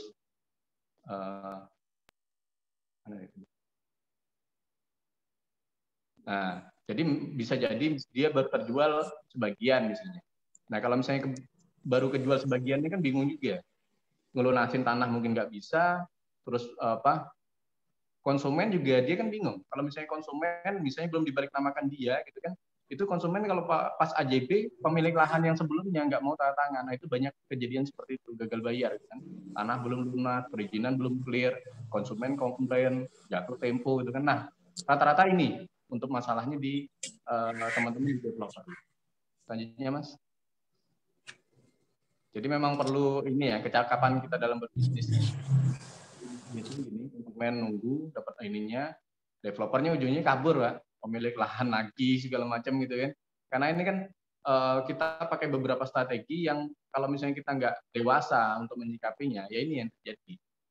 Jadi apalagi kalau legalnya bermasalah, bisa masuk penjara, teman-teman gitu kan. Jadi bisnis properti itu belajarnya mahal gitu. Maksudnya belajarnya mahal gimana? Karena kalau misalnya kita jalanin nih, misalnya jalanin satu project gitu kan, salah memperhitungkan atau misalnya kita kepleset satu hal gitu, itu lumayan loh Pak. Itu bisa bedanya 100 juta, 200 juta, 1 miliar gitu kan. Jadi itu yang terjadi. Makanya kita bilang ya di properti itu ilmunya mahal. Karena kalau kita kan memang salah satunya ilmunya ya di lapangan gitu kan.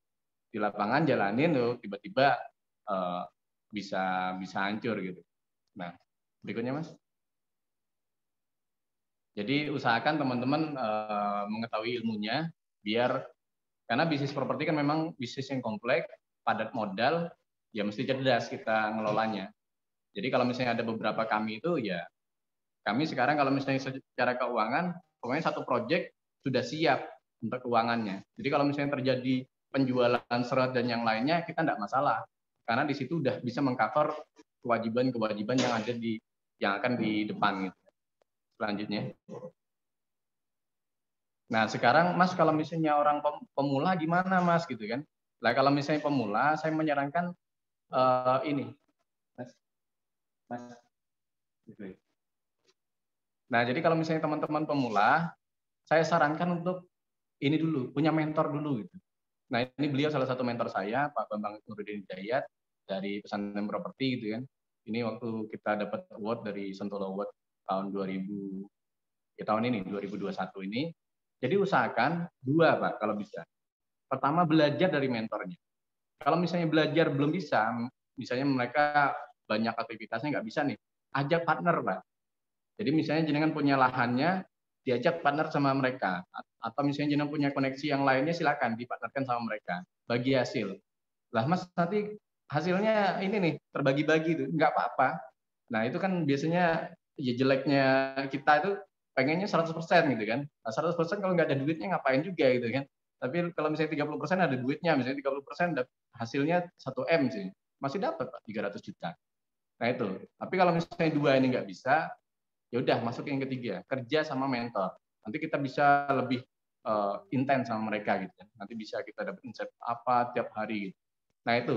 Jadi kalau teman-teman juga yang masih baru, saya tidak terlalu menyarankan langsung gandeng investor itu enggak. Karena gini loh Mas. Jadi kalau misalnya kita gandeng investor, kita menempatkan diri dulu kita sebagai investornya gitu. Nah, bisnis yang kita masukin ini udah layak apa belum? Kalau belum layak, lah itu banyak kejadian seperti itu. Jadi mereka belum ahli di situ juga, langsung gandeng investor. Lah itu ujung-ujungnya bukan malah sirkahnya bagus gitu kan, malah ini jadi ranah perpecahan gitu kan. Dan itu harus belajar ilmunya juga. Selain ilmunya ya untuk sunatullah bisnisnya kan kita harus paham juga. Jadi sama-sama ini. Jadi pada saat sirkah itu ya ngerasa nyaman dua-duanya. Kalau misalnya terjadi kerugian itu karena bukan kelalaian dari pengelolanya gitu kan. Tapi memang mungkin ada satu hal yang terjadi ya kemudian kan bisa jadi. Kita juga bilang ke investor itu, ini bisnis, bisa untung bisa rugi. Karena kalau di Indonesia kan sulit membedakan antara investor sama rentenir gitu kan. Mas saya masukin 100 juta, saya dapatnya berapa? 5% ya per bulan. Itu sama aja investor itu kan. Dia aslinya rentenir gitu. Nah, jadi teman-teman harus bijak juga di sana. Jangan semua ini ya diambil nanti belakangan lah mikirnya. Itu enggak bisa. Apalagi kita ngomongin syariatnya itu kan udah masuk riba. Selanjutnya, Mas. Nah, ini mungkin tadi ada yang bertanya nomor HP saya, silakan bisa di-save, nanti bisa di WA langsung ke saya gitu kan, nama jenengan, terus nama kota, mungkin nanti bisa kita nyambung silaturahmi gitu kan setelah acara ini. Mungkin itu Mas Ngedianto, Kang Janandra ya, ini yang bisa saya sampaikan. Mohon maaf misalnya ada mungkin beberapa, ini kan ada susu saya juga yang ikut di sini. Kita memang ini materi untuk pemula, jadi untuk pemula saya menekankan ini loh, bisnis properti itu kita yang nggak perlu misalnya harus punya modal yang besar dulu, nggak perlu misalnya kita harus tua dulu gitu kan. Jadi ya monggo, kayak saya juga alhamdulillah bisa, dan insya Allah teman-teman yang punya pengalaman lebih juga insya Allah lebih bisa. Ini itu dari saya. Assalamualaikum warahmatullahi wabarakatuh.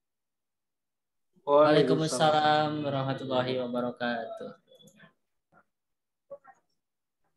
Ya, monggo, Coach Lavender. Menarik ya tadi pembahasannya. Tapi saya mikir kalau kita mau bisnis properti, kalau gaji di Jogja misalnya UMR itu bisa nggak? Ya apa sih bisa, Mas? Kalau saya itu modalnya minim, Mas. Iya, siap. Langsung tanya jawab aja, Mas. Ya. Oke, siap. Sudah ada pertanyaan tadi yang masuk. Oh ya, ini kita coba dari resen terlebih dahulu ya. Pada Bapak Abdurrahim Syuhada kami persilahkan untuk kita gali ilmu dari Mas Rahmat Kurniadi. Silakan, Abdurrahim. Ya, kalau tidak ada kita next dulu ke bawah ya. Kepada Ibu Dian Tangsel kami persilahkan. Assalamualaikum warahmatullahi wabarakatuh. Waalaikumsalam warahmatullahi wabarakatuh. Mas Rahmat, saya mau bertanya mengenai soal legalitas kepemilikan lahan.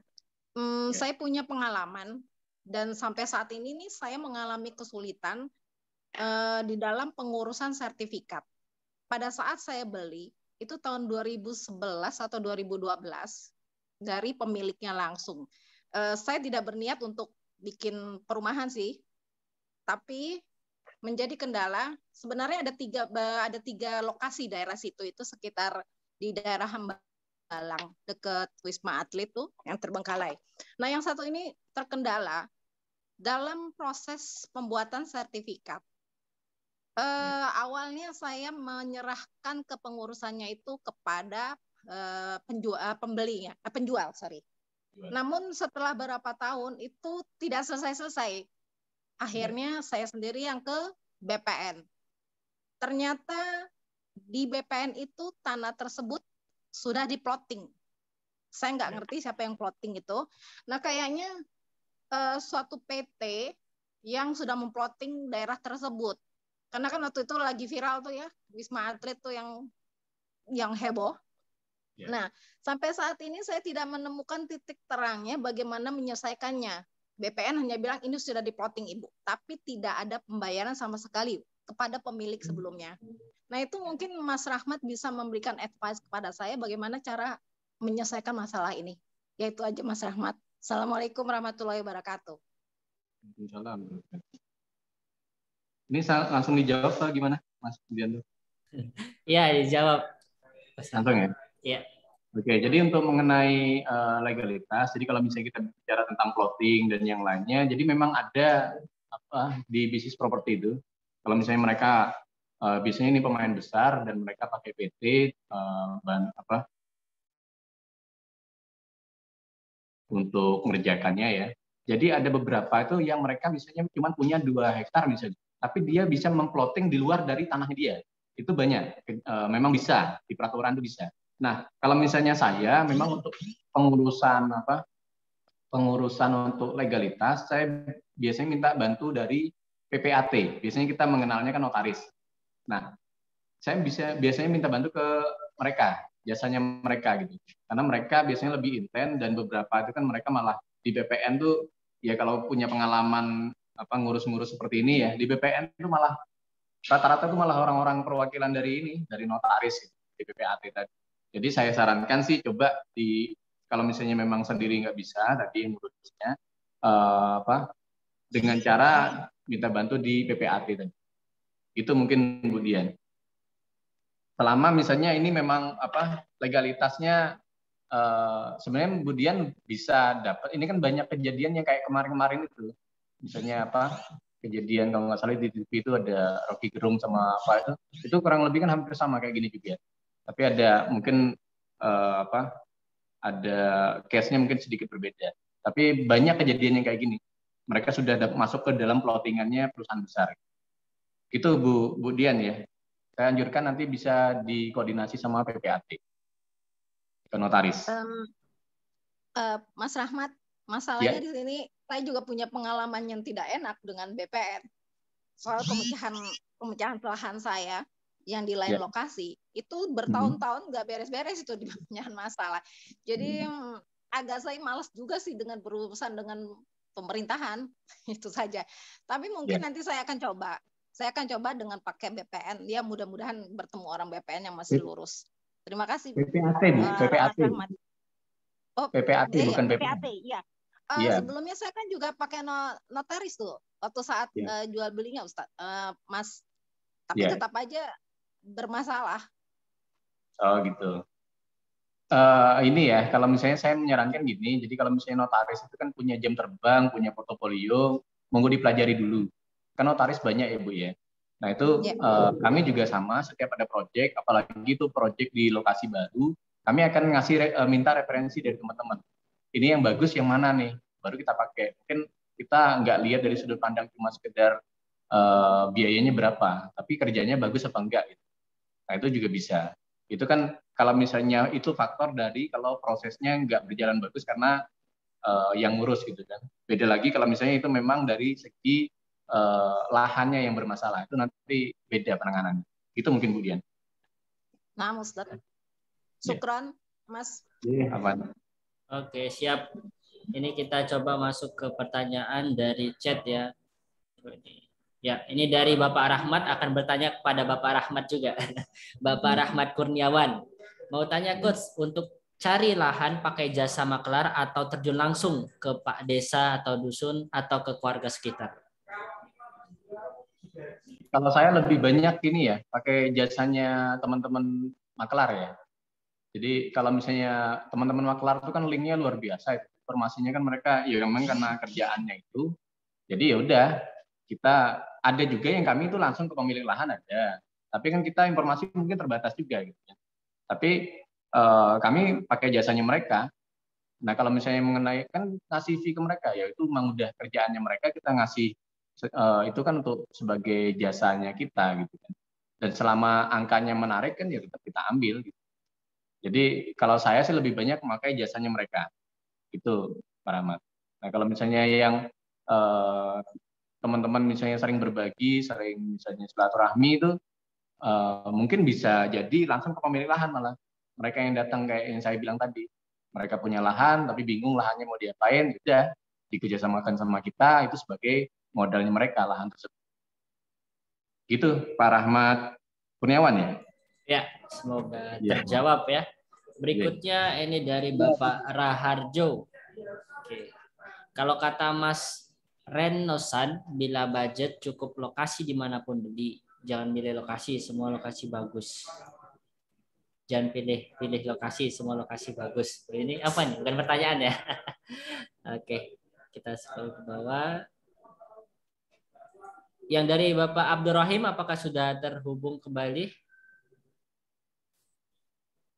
Belum ya. Oke, berikutnya ini dari Ibu Mai.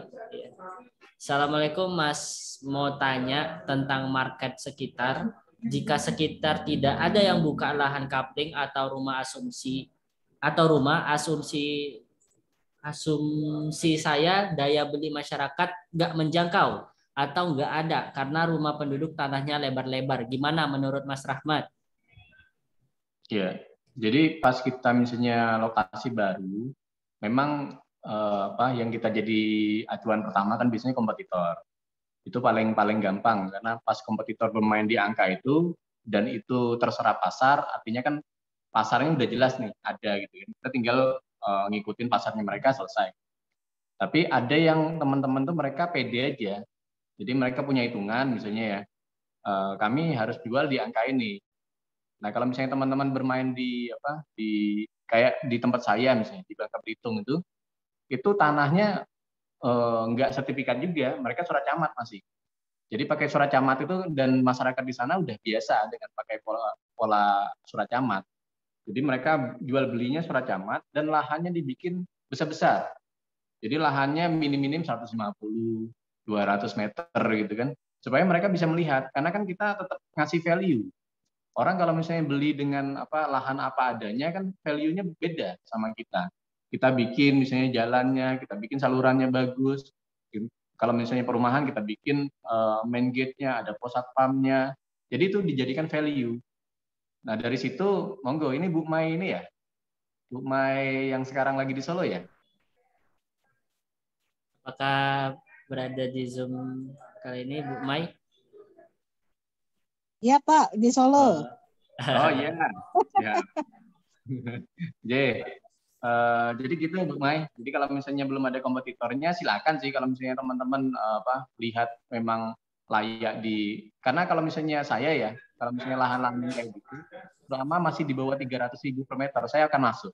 Tapi kalau misalnya di atas 300.000 per meter, saya belum masuk. Kalau misalnya saya benar-benar buta sama pasarnya gitu. Karena kalau misalnya di bawah 300.000 itu kita mau melempar harga berapapun tuh insya Allah masih masuk lah posisinya. Gitu Bu Mai. Iya siapa. Kemarin saya coba jalan di daerah sekitaran sini Solo sekitaran sana ya, agak mana? Itu kok nggak ada sama sekali orang yang buka kapling kah, buka rumah kah? Apakah memang pasarnya nggak bagus atau gimana gitu Pak? Ya kita nggak bisa mengejas kayak gitu langsung ya, tapi maksudnya kita by data kan, memang data yang dari kompetitor nggak ada gitu. Tapi saya pikir ya kita kan bisa melihat nih, misalnya di sana ada fasilitas umum apa aja nih, misalnya ada sekolahan, ada apa gitu kan. Jadi kita kalau misalnya ada yang seperti itu, ada rumah sakit, ada apa gitu, nah itu kan bisa kecenderungan orang berkumpul kan akan banyak di sana. Nah kalau misalnya memang belum ada kompetitornya, ya mungkin kita itu saatnya jadi pionir di situ gitu. Jadi orang pertama malah di sana. Oke, gitu Bu. Makasih ya Mas ya. Ya mantan sama-sama. Berikutnya dari Bapak Abu Atullah ya. Atullah. Izin tanya Coach, bagaimana mensiasati masalah lingkungan? Beberapa kisaran biaya kompensasi yang harus keluar. Iya. Kalau kami biasanya megang kepalanya biasanya. Jadi bisa jadi itu lurahnya, bisa jadi itu RT RW-nya, atau misalnya yang belum ada ini ya bisa kadus ya, bayan gitu, bisa kita ininya ke mereka dulu. Jadi pada saat nanti sosialisasi ke warga, kita lebih ada bergeningnya di sana. Kita bukan ranah misalnya negosiasi, itu kan bukan ranah kita adu-aduan ego, itu kan enggak. Ini kan kita nyari win-win solution gitu kan. Toh juga mereka tahu kita itu menunut, maksudnya ya bisnis di sana gitu kan. Tapi memang gitu kejadiannya kalau di bisnis properti kan, walaupun kita masih pemula gitu, tapi di mata orang-orang misalnya di sekitar, misalnya kita di lokasi X itu, kita baru buka, tanahnya dijual kan 1 miliar. Nah orang-orang di sekitar itu, kita ngertinya tuh kita itu udah punya 1 miliar gitu. Padahal dengan pola kita tadi kan modalnya minim. Apalagi misalnya teman-teman cuma modal misalnya 10 juta, 20 juta tanda jadi udah bisa jalan gitu kan. Tapi pemikirannya warga sekitar itu, teman-teman udah punya 1 miliarnya. Jadi udah dianggap orang kaya beneran gitu kalau misalnya di properti gitu kan. Makanya kalau kondangan tuh malah diundang duluan itu, karena dianggapnya amplopnya mungkin lebih tebal gitu kan.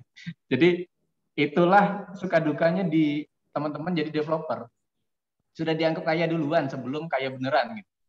Jadi ya mereka kan udah lihat, Mas jenengan kan udah beli ini ya, otomatis jenengan miliaran dong, duitnya banyak. Itu kesannya orang di masyarakat, terutama di sekitar situ gitu.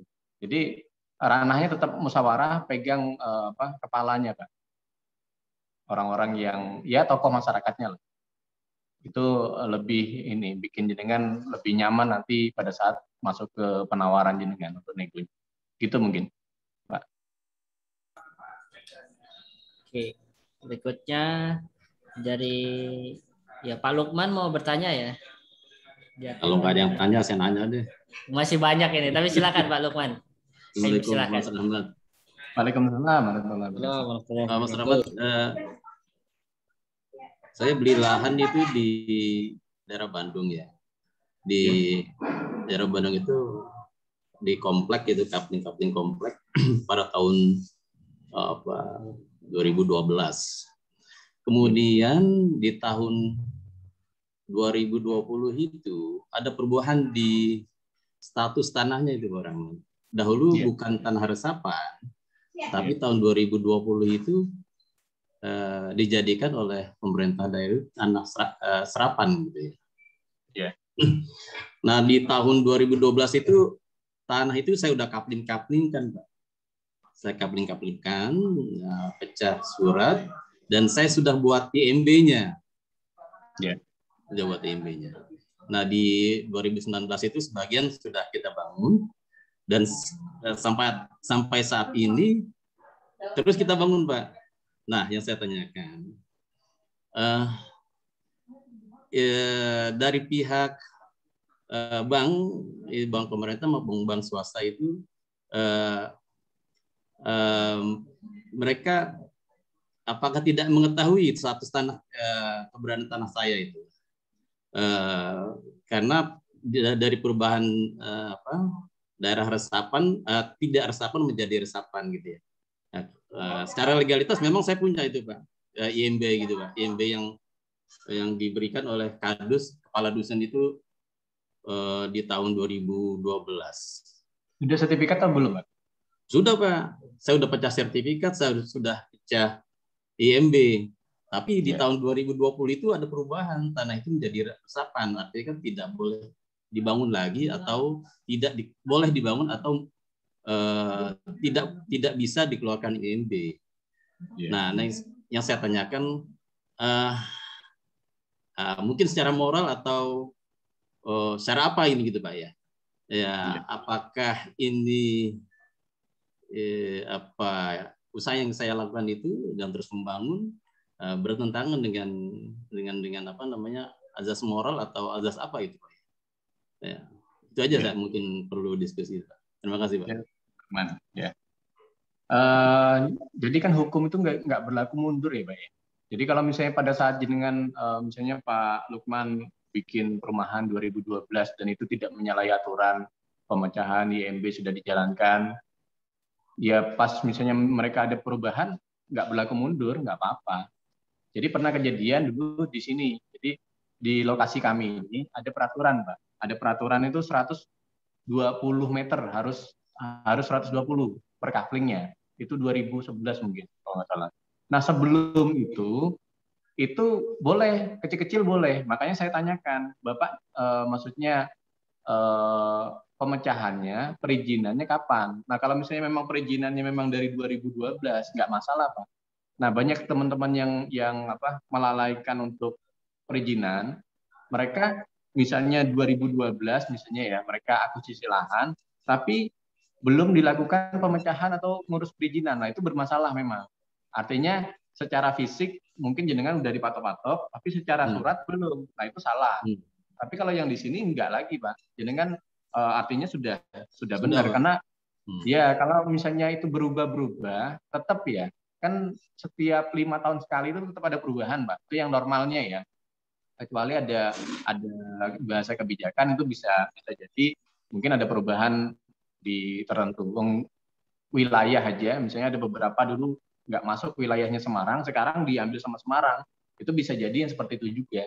Jadi yang semula misalnya ngurusnya di Kabupaten Semarang, sekarang ngurusnya di Kota Madia gitu kan.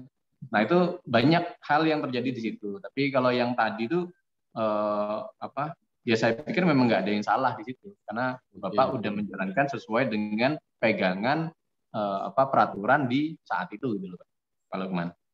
Jadi itu selanjutnya, Mas ya? Untuk selanjutnya ya, kalau misalnya jenengan belum melakukan pemecahan, untuk selanjutnya mungkin tetap nggak bisa.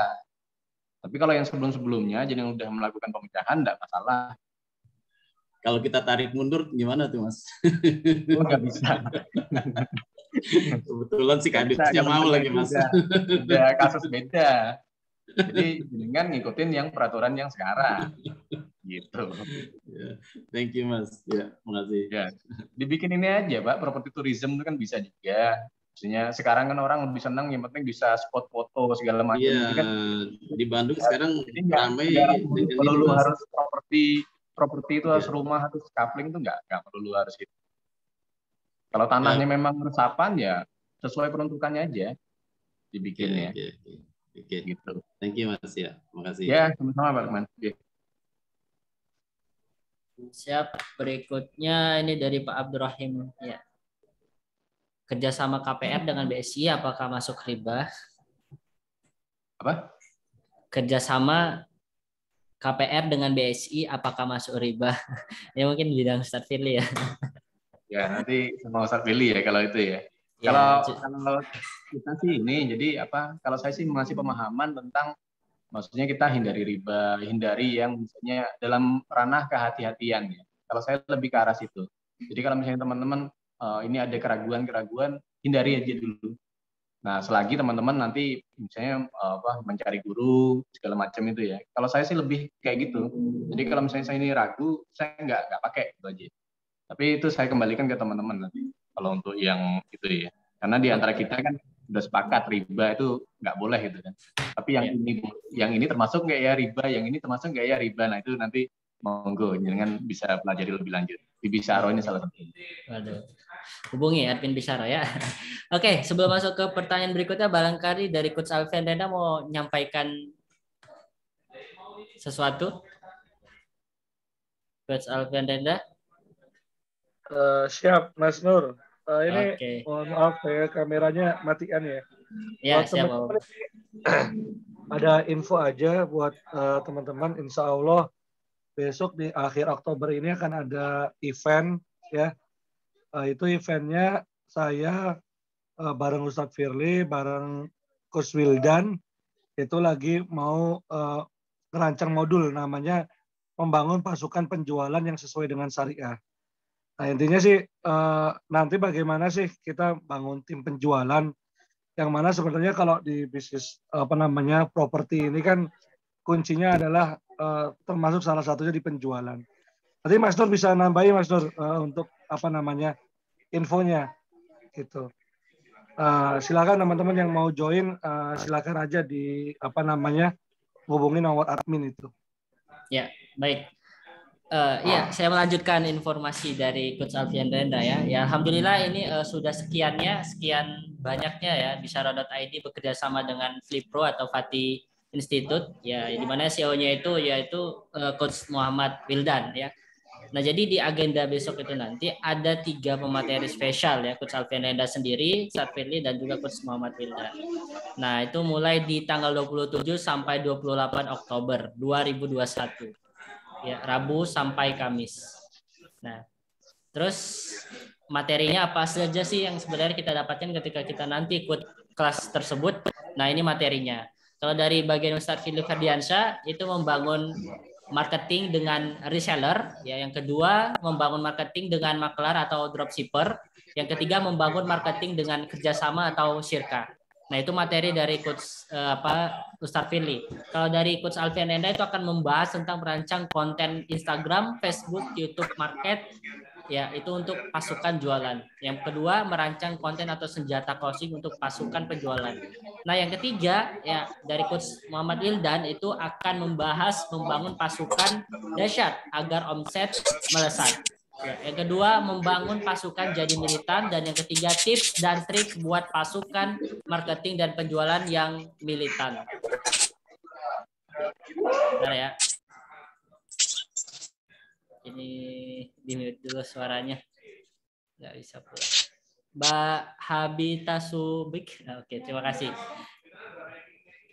Nah, harganya berapa kira-kira ya? Nah, harganya tidak terlalu mahal-mahal ya. Nilai investasinya satu orang hanya Rp590.000. Nah, nanti dari Bapak Ibu sekalian yang ingin ya berinvestasi untuk mendapatkan ilmu-ilmu tersebut ya bisa nanti langsung saja register atau daftar sekarang dengan admin Bisyaro di nomor 0811 2653 523 ya, nanti langsung saja menghubungi admin bisyaro.id. Begitu informasi singkatnya dari bisyaro.id. Oke Pak Rahmat, Mas Rahmat ya. Tadi kalau Bapak terlalu tua ya, padahal masih muda. Oke, Mas Rahmat, kita masuk ke pertanyaan berikutnya. Ini dari Ibu Hazimah ya. Afwan mau tanya Ustadz, apakah sistem bisnis properti ini sama polanya di berbagai negara, misalnya di Australia, atau berbeda-beda sesuai dengan peraturan negara bersangkutan? Wah, kalau ngomongin negara saya kurang paham ya. Jadi kita ngomongin Indonesia dulu aja. Gitu. Siap. Iya. Mana tahu kan buka ini jasa apa namanya, buka di luar negeri juga ya, buat perumahan seperti itu. Baik, berikutnya. Jadi yang ini ya, kalau misalnya kita ngomongin tentang barang impor segala macam gitu ya, yang nggak bisa diimpor tuh ya ini tanah ini gitu ya. Oh iya. Oke, berikutnya dari Bapak Andi Purwanto ya. Mau tanya, untuk main tanah kapling, stepnya gimana ya? Dan biayanya kira-kira apa saja? Besarnya kira-kira berapa? Biar modal minim, bagaimana negosiasi yang sesuai dengan syariat? Waduh, luar biasa ini. Silakan Pak Rahmat. Mas Rahmat. Ya. Jadi kalau misalnya kaplingan, pertama jelas tanahnya. Tanahnya kan kita bisa pola kerjasama. Kalau kerjasama kan kita nggak perlu beli malah. Tapi kalau misalnya kita bisa dengan pola tempo, ya silakan disesuaikan. Jadi kadang-kadang gini, ini kan kayak gayung bersambut. Gitu. Gayung bersambut ini apa? Jadi kita pengen punya project. Dalam satu sisi ada pemilik lahan, dia punya lahan misalnya 1 M gitu kan, 1 miliar. Tapi sebenarnya dia nggak butuh 1 M sebenarnya. Tapi dia punya butuh keperluan tuh mungkin ya 50 juta, mungkin dia mau daftar haji gitu kan. Atau misalnya dia mau keperluan untuk anaknya kuliah. Nah, itu kita sebisa mungkin cari tahu kebutuhannya dia dulu. Nah, nanti dari sana kalau misalnya sudah dapat, kita bisa fokus ke situ. Nah, kalau misalnya ada kesepakatan silakan. Itu untuk mengenai yang pertama. Artinya lahannya pasti harus ada. Terus yang kedua, seperti yang saya bilang tadi, kalau misalnya yang lain kita konsepnya kayak IO. Siapa nanyanya? Mas. Jadi kayak IO kita. Jadi posisinya kita itu semua bisa dibayar mundur gitu. Jadi kalau misalnya dia nggak bisa, si A ini nggak bisa, kita cari yang lain kan bisa. Sama kayak kita IO wedding lah, saya paling gampang kan IO wedding. IO wedding misalnya yang dari catering ini nggak mau dibayar mundur, ya udah cari catering yang lain kan gitu. Sesimpel itu kan. Nah, tinggal menemukan yang mana nih, terus yang amanah yang mana gitu kan. Karena kita juga perlu menjaga itu juga. Jangan sampai karena tradernya mereka kita yang kena. Kalau misalnya di properti kan misalnya kayak kontraktor yang amanah yang seperti apa. Kalau kita kan biasanya jelas kita harus mengenal dulu, terus yang kedua ya kita tahu portofolionya dia. Dan kalau enaknya kita ada di sebuah komunitas misalnya ya.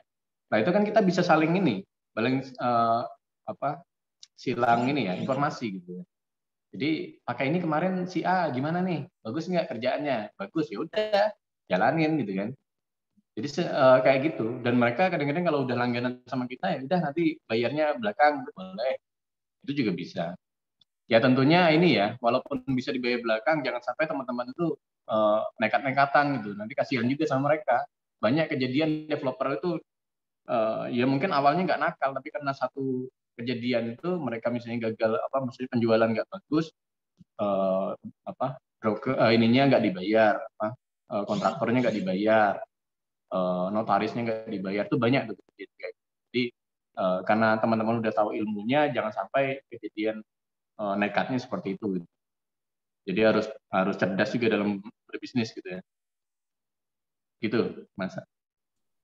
Oke, siap. Semoga terjawab ya. Berikutnya dari Bapak Ibu ya, Bu Warsiti. Mau tanya Mas, kalau mau invest bagaimana mencari pemborong yang berkualitas dan amanah? Invest nyari pemborong, maksudnya gimana? Barangkali dari Bu Warsiti bisa aktifkan audionya.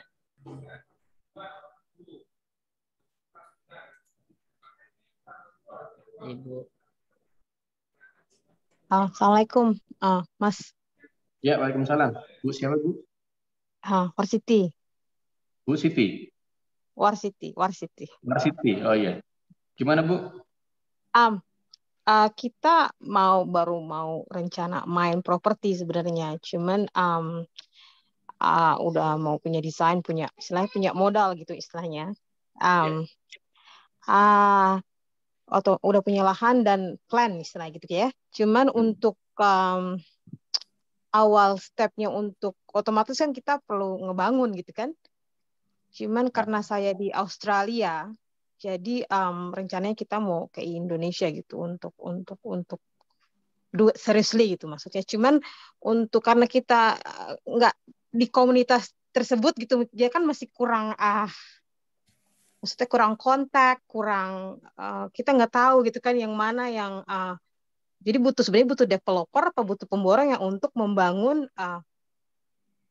rencana kita gitu. Maksudnya kita mau buat basis bisnis sebenarnya gitu. Jadi awal bingung juga, saya juga maksudnya benar-benar pemula juga kan, jadi mungkin masih perlu banyak belajar juga gitu. Alhamdulillah ada channel-channel seperti ini gitu. Jadi mohon pencerahannya Mas Rahmat.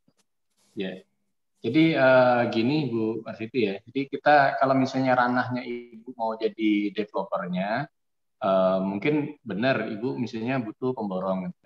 Tapi gini, kalau misalnya ibunya berada di sana, kira-kira ada nggak yang di sini sebagai pengelolanya? Nah, ada, misalnya... ada. Memang kita planningnya memang mainnya mau ke sana, ya kita akan butuh time, nggak akan bisa kita back and forth gitu kan, Sydney Jakarta nggak bisa gitu kan. Ya maksudnya ada. Jadi itu sebenarnya jadi developer kan karena kita punya lahan, punya dana. Cuma kita butuh pekerja untuk build gitu kan. Dan rencananya mau based on that project and then ya gitu deh Mas. Jadi tolong gimana gitu pencerahannya. Maksudnya sama sekali tahu bisnis ini bagus, cuman how to mewujudkannya gitu. Maksudnya kan kadang-kadang kita butuh real step gitu kan. Gak cuma kayak tadi Mas bilang, gak cuma ada modal, ambisi besar gitu kan. Harus juga butuh ilmu, research, plan marketing kayak gitu-gitu kan yang memang perlu belajar juga kan gitu. Dan itu kan nanti tanggung jawab pengelolanya. Jadi pengelola ini usahakan mereka memang orang-orang udah kompeten dulu. Jangan sampai misalnya Ibu sebagai ini kan sebenarnya saya bisa bilang Ibu sebagai investornya dulu nih. Karena yang jalanin kan pengelolanya orang lain gitu kan, walaupun itu mungkin saudara atau apa gitu kan. Nah, Ibu memastikan mereka kompeten dulu aja di situ. Kalau misalnya mereka memang sudah bagus di sana, saya tahu mereka kompeten? Bagaimana caranya saya tahu mereka? Untuk area bisa minta ini portofolionya mereka dulu kan. Kalau misalnya mereka memang sudah ahli di sana dan sudah punya proyek sebelumnya kan itu bisa jadi gambaran kita. Kalau misalnya enggak, ya hitungannya Ibu jadi investor murni aja. Jadi Ibu malah sebagai investor, mereka sebagai pengelola bagi hasil di sana. Jadi nanti kayak Ibu misalnya ngomongin tentang pemborong, tentang ini, itu kan nanti channel-channelnya malah dari mereka kan. Iya. Nah itu maksudnya kalau bagi hasil seperti itu marketnya biasanya bagaimana Mas? Butuh diskusi pribadi kayaknya ya. Kayaknya panjang nanti ya. Untuk pertanyaan lain. Ya intinya gini Bu, kalau misalnya memang mereka udah portofolionya bagus, ya silakan. Tapi kalau misalnya mereka juga masih pemula, ya kalau bisa ada orang yang bisa mendampingi mereka. Dan itu lebih menarik sih, karena kalau misalnya saya anggapan gini Bu, kalau misalnya kenapa sih orang itu tetap mau beli misalnya namanya Indomaret nih, atau beli yang namanya warung steak atau apalah misalnya yang franchise. Iya, karena mereka kan posisinya sudah punya brand, sudah settle gitu kan. Jadi ngomongin laporan keuangan yang sebelumnya gimana lah, mereka kan bisa ngasih. Nah, otomatis kan itu ada trust-nya posisinya. Nah, kalau misalnya mereka masih baru terus ini, ya nanti bisa jadi ya mungkin di awal enak, tapi di belakang nanti, oh ini kan salahmu, ini salah, ya itu malah kacau di situ nanti. Jadi nggak tahu Ya mungkin jobnya nanti masing-masing, nggak saya tahu. minta nomor Mas Rahmat aja deh. Bisa tanya-tanya lebih banyak lagi. Jadi, silakan. Insya Allah. Oke. Jazakallah khair. Ya. Oke, siap. Ini banyak yang izin ya untuk melaksanakan sholat Jumat ya. Insya Allah hati-hati di jalan deh. Memang sebentar lagi Jogja dan Jawa Tengah ya. Berikutnya pertanyaan dari Ibu Usniati. Ya. Barangkali dari Bapak Sigit ingin bertanya? Tanda-tanda ingin bertanya biasa mengaktifkan audio ya. Tidak ya? Oke. Pada dari Ibu Usniati, pertanyaannya, tanya Mas, kalau mau cari tanah sarannya di mana? Apakah di sosmed atau mencari langsung keliling ya? Ini dari Palembang. Ya, mau kita galau ya, tetangga ya. Tetangga. Ini Bu Usiati ya? Iya, benar. Ya. Jadi kalau misalnya dulu kan kita lebih banyak offline memang. Cari harus ini kemana-mana gitu kan. Tapi kalau misalnya sekarang kan kita terbantu malah dengan adanya online kan kita terbantu.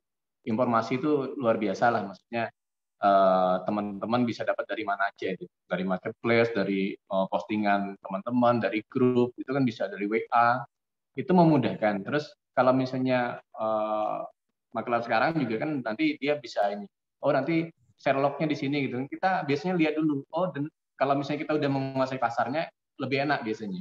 Oh lahan ini daerah sini kawasannya kawasan hijau gitu kan. Atau misalnya kita langsung ngelink ke Distaru. Nanti kan itu untuk zona lahan kita kan bisa lihatnya ke Distaru, Dinas Tata Ruang. Nah itu kita cek ke sana. Oh ini lahannya kuning nih. Ya udah kita baru lanjut ke step berikutnya gitu kan. Nah jadi teman-teman tetap cari lahan offline boleh, online boleh. Tapi kalau misalnya offline terus apa ya? Ya, ini ada yang online kok lebih gampang gitu kan, dikombinasi aja dan teman-teman kan nggak semua yang dikasih ke kita itu kita survei. Kalau misalnya nggak sesuai ya udah nggak perlu kita survei gitu kan. Jadi kita survei yang sesuai sama kriterianya kita, dari harga mungkin, dari lebarnya berapa mungkin. Jadi ada kriteria. Kalau saya biasanya ke broker itu saya maunya yang kayak gini. Jadi kalau misalnya di luar dari ini biasanya mereka nggak nawarin. Jadi kita malah lebih simpel juga. Yang masuk itu yang udah terfokus sama kriteria kita. Gitu, Bu Siati ya. Sama ini Kang. Sekarang tanya lagi ya Kang ya. Ya. Saya ini kan terus terang saya kan ibu-ibu ya Pak Kang ya. Saya kan seorang istri lah ya. Nah, jadi saya itu sebenarnya kalau bermain properti ini saya sudah dari tahun 2003, udah 17 tahun kali. Tipe saya propertinya kayak gini, Kang. Misalnya saya buka usaha, tapi saya dulu bermain bank. Nah, misalnya di harga rumah itu dihargai 150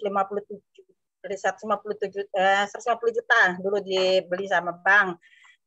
Saya ambil 5 tahun, 3 tahun lunas, saya ambil lagi yang lain, sekarang mungkin sudah 10 rumah yang saya ambil dari bank ke bank sebelum hijrah tahun 2017, Kang. Yeah. Jadi kalau misalnya dari 2003 itu harga rumah 150 juta itu kalau sekarang dihargai dari bank itu sudah 2M kayak gitu kan. Sekarang nggak sadar ini kaya sendiri ya. Ya, karena semua alhamdulillah saya bermainnya yang di pinggir-pinggir jalan, Kang. Dari harga juga tanah 270 juta di saat 2007 yang keduanya sekarang saya bikin rumah jadi 5 ruko dan 1 ruang rumah mungkin kayak itu. Nah, ya kenalannya kayak gini, Kang. Sebenarnya saya ini kadang-kadang berjalan sendiri, Kang. Iya. Kalau diajak gitu suami kayak gitu, saya nggak tahu kayak gitu. Padahal ngomong tuh suami saya tuh polisi kayak gitu kan. Jadi saya tuh berjalan sendiri. Boleh nggak kayak gini ibu-ibu saya ngurus IMB sendiri, ngurus BPN sendiri. Jadi saya semua tahu ngurus sertifikat di mana, ngurus IMB gimana. Nah, jadi saya tuh bermainnya dari tangan ke tangan, satu orang, nggak berani main yang kapling-kaplingan yang besar-besar, karena kayaknya diutang-utangkan ke orang sampai 5 tahun tuh nggak berani kayak gitu, Kang. Yeah. Nah, sekarang 2017 hijrah, tapi saya masih bermain ngambil, misalnya saya ngambil ruko kayak gitu kan. Saya ngambil ruko itu kreditnya dengan developer kayak gitu. Yeah. Misalnya 500 juta. Nah, rukonya sih agak tinggi, 500 juta, 3 ruko, jadi 1,5 miliar. Nah, saya ngambilnya 4 tahun, dicicil cash bertahap kayak gitu kan. Yeah. Nah, terus kemarin saya sudah juga ikut kelas properti sih. Wah, jangan kayak gitu lah, Bu. Itu sama aja Ibu belajar properti, jeruk makan jeruk katanya kayak gitu kan. Kata ini tuh. Ya, tapi saya juga saya ini kayak berjalan sendiri, tapi aset ya alhamdulillah kayaknya udah lumayan banyak kayak gitu, tanpa ada semua sudah lunas-lunas sih di pinggir jalan semua kan. Nah, jadi itu apa? Boleh nggak, bisa nggak kayak gitu, Kang? Ngambil ruko-ruko kayak gitu. Nah, apa yang katanya jeruk makan jeruk tadi gimana itu, Kang? Itu aja Mas Rahmat. Ya, jadi nggak apa-apa, Bu. Jadi ada beberapa teman kita itu bermain hampir sama kayak yang Ibu jalanin gitu kan. Jadi jadi kita mau masuk tuh dari lini manapun tuh silakan. Jadi misalnya kayak ibunya kan kayak flipper juga. Jadi misalnya beli terus itu dijual lagi, atau beli dipoles dijual lagi gitu kan. Nggak apa-apa dengan pola itu.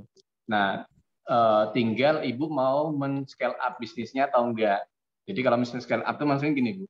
Ada yang orang di bisnis properti kan memang tapi menjalankannya ala warungan gitu. Jadi tapi kalau misalnya kita mau menjalankan bisnis kan nanti berbeda.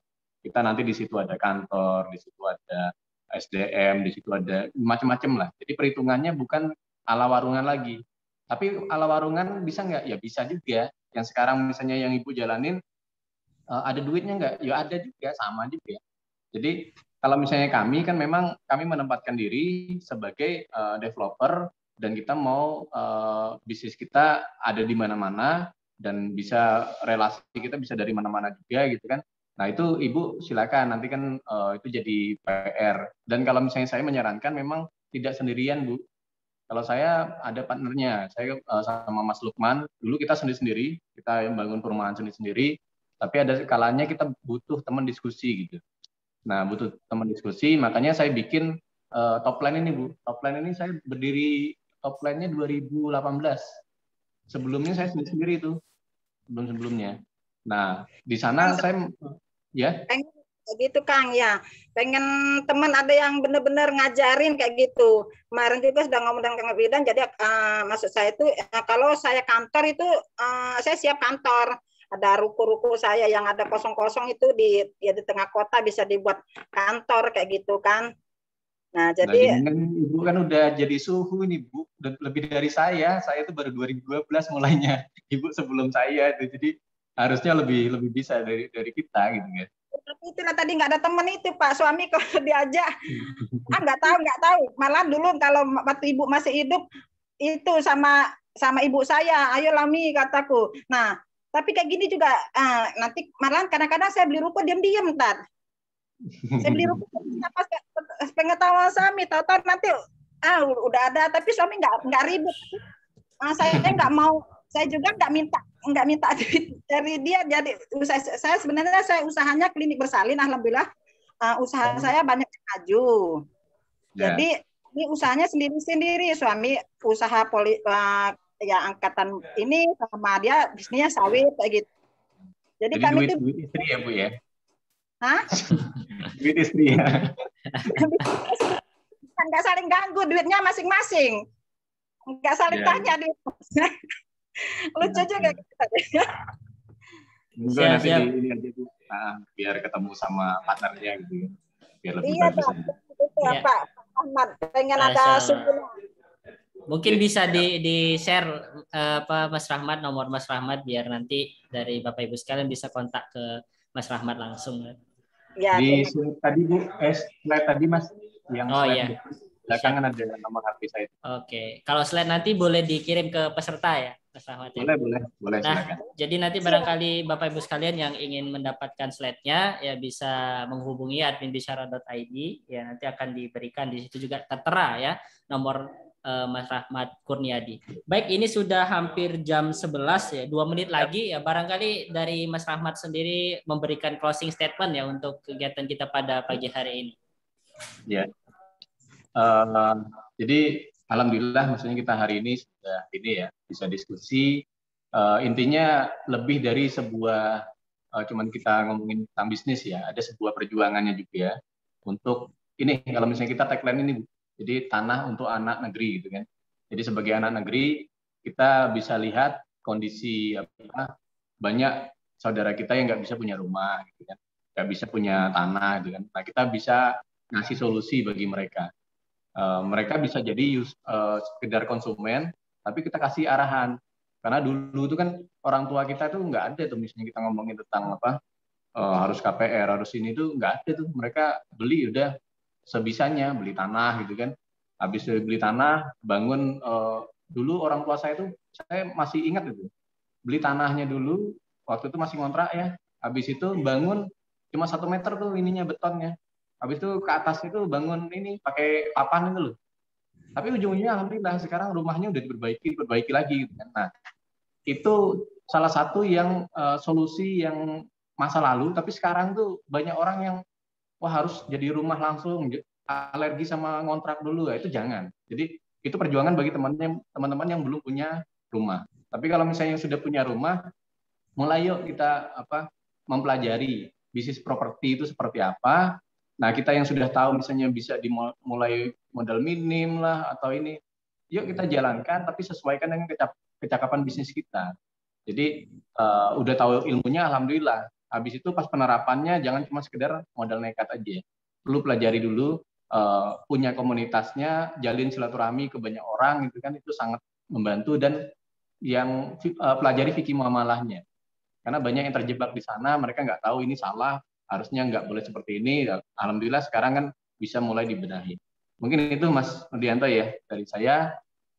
Untuk teman-teman kalau misalnya nanti punya kesempatan silakan bisa kontak-kontak, bisa bermain, bisa ke tempat kita juga ya. Gitu. Baik, jazakallah khairan pada Mas Rahmat Kurniadi ya, owner dari Top Plan yang sudah memberikan materinya pada pagi hari ini ya sampai dengan siang ya. Alhamdulillah tidak terasa, dan juga kita ucapkan jazakumullah khairan kepada Bapak Ibu sekalian yang sudah ikut berpartisipasi di kelas Jumat berbagi kita pada pagi hari ini.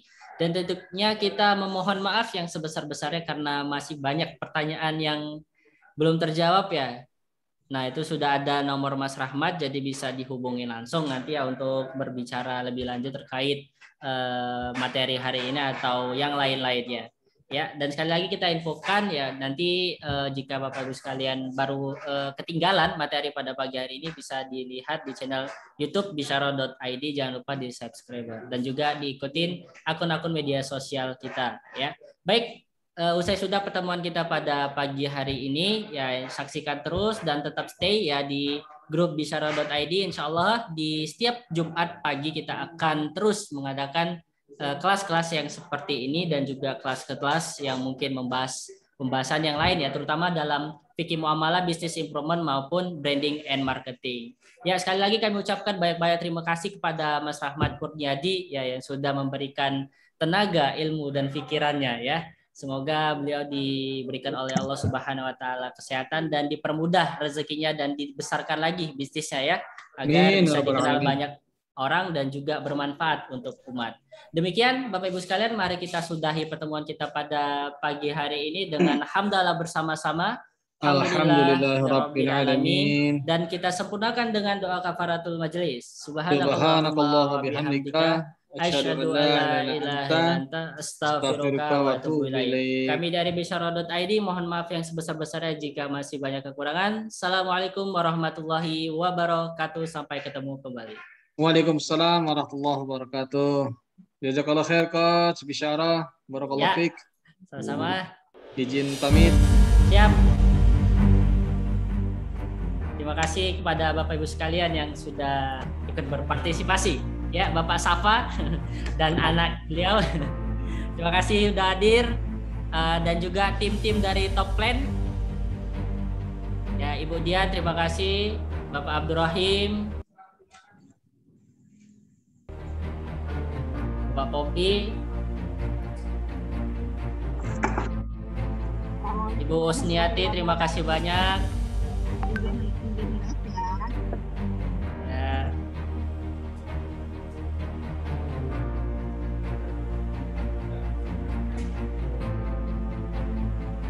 Terima kasih pada Mas Asep, ya, kemudian Ibu Irma, Bu Weni, Bapak Sunardi, Bapak Abdul. Sampai ketemu kembali di kelas Bisyarah Jumat besok.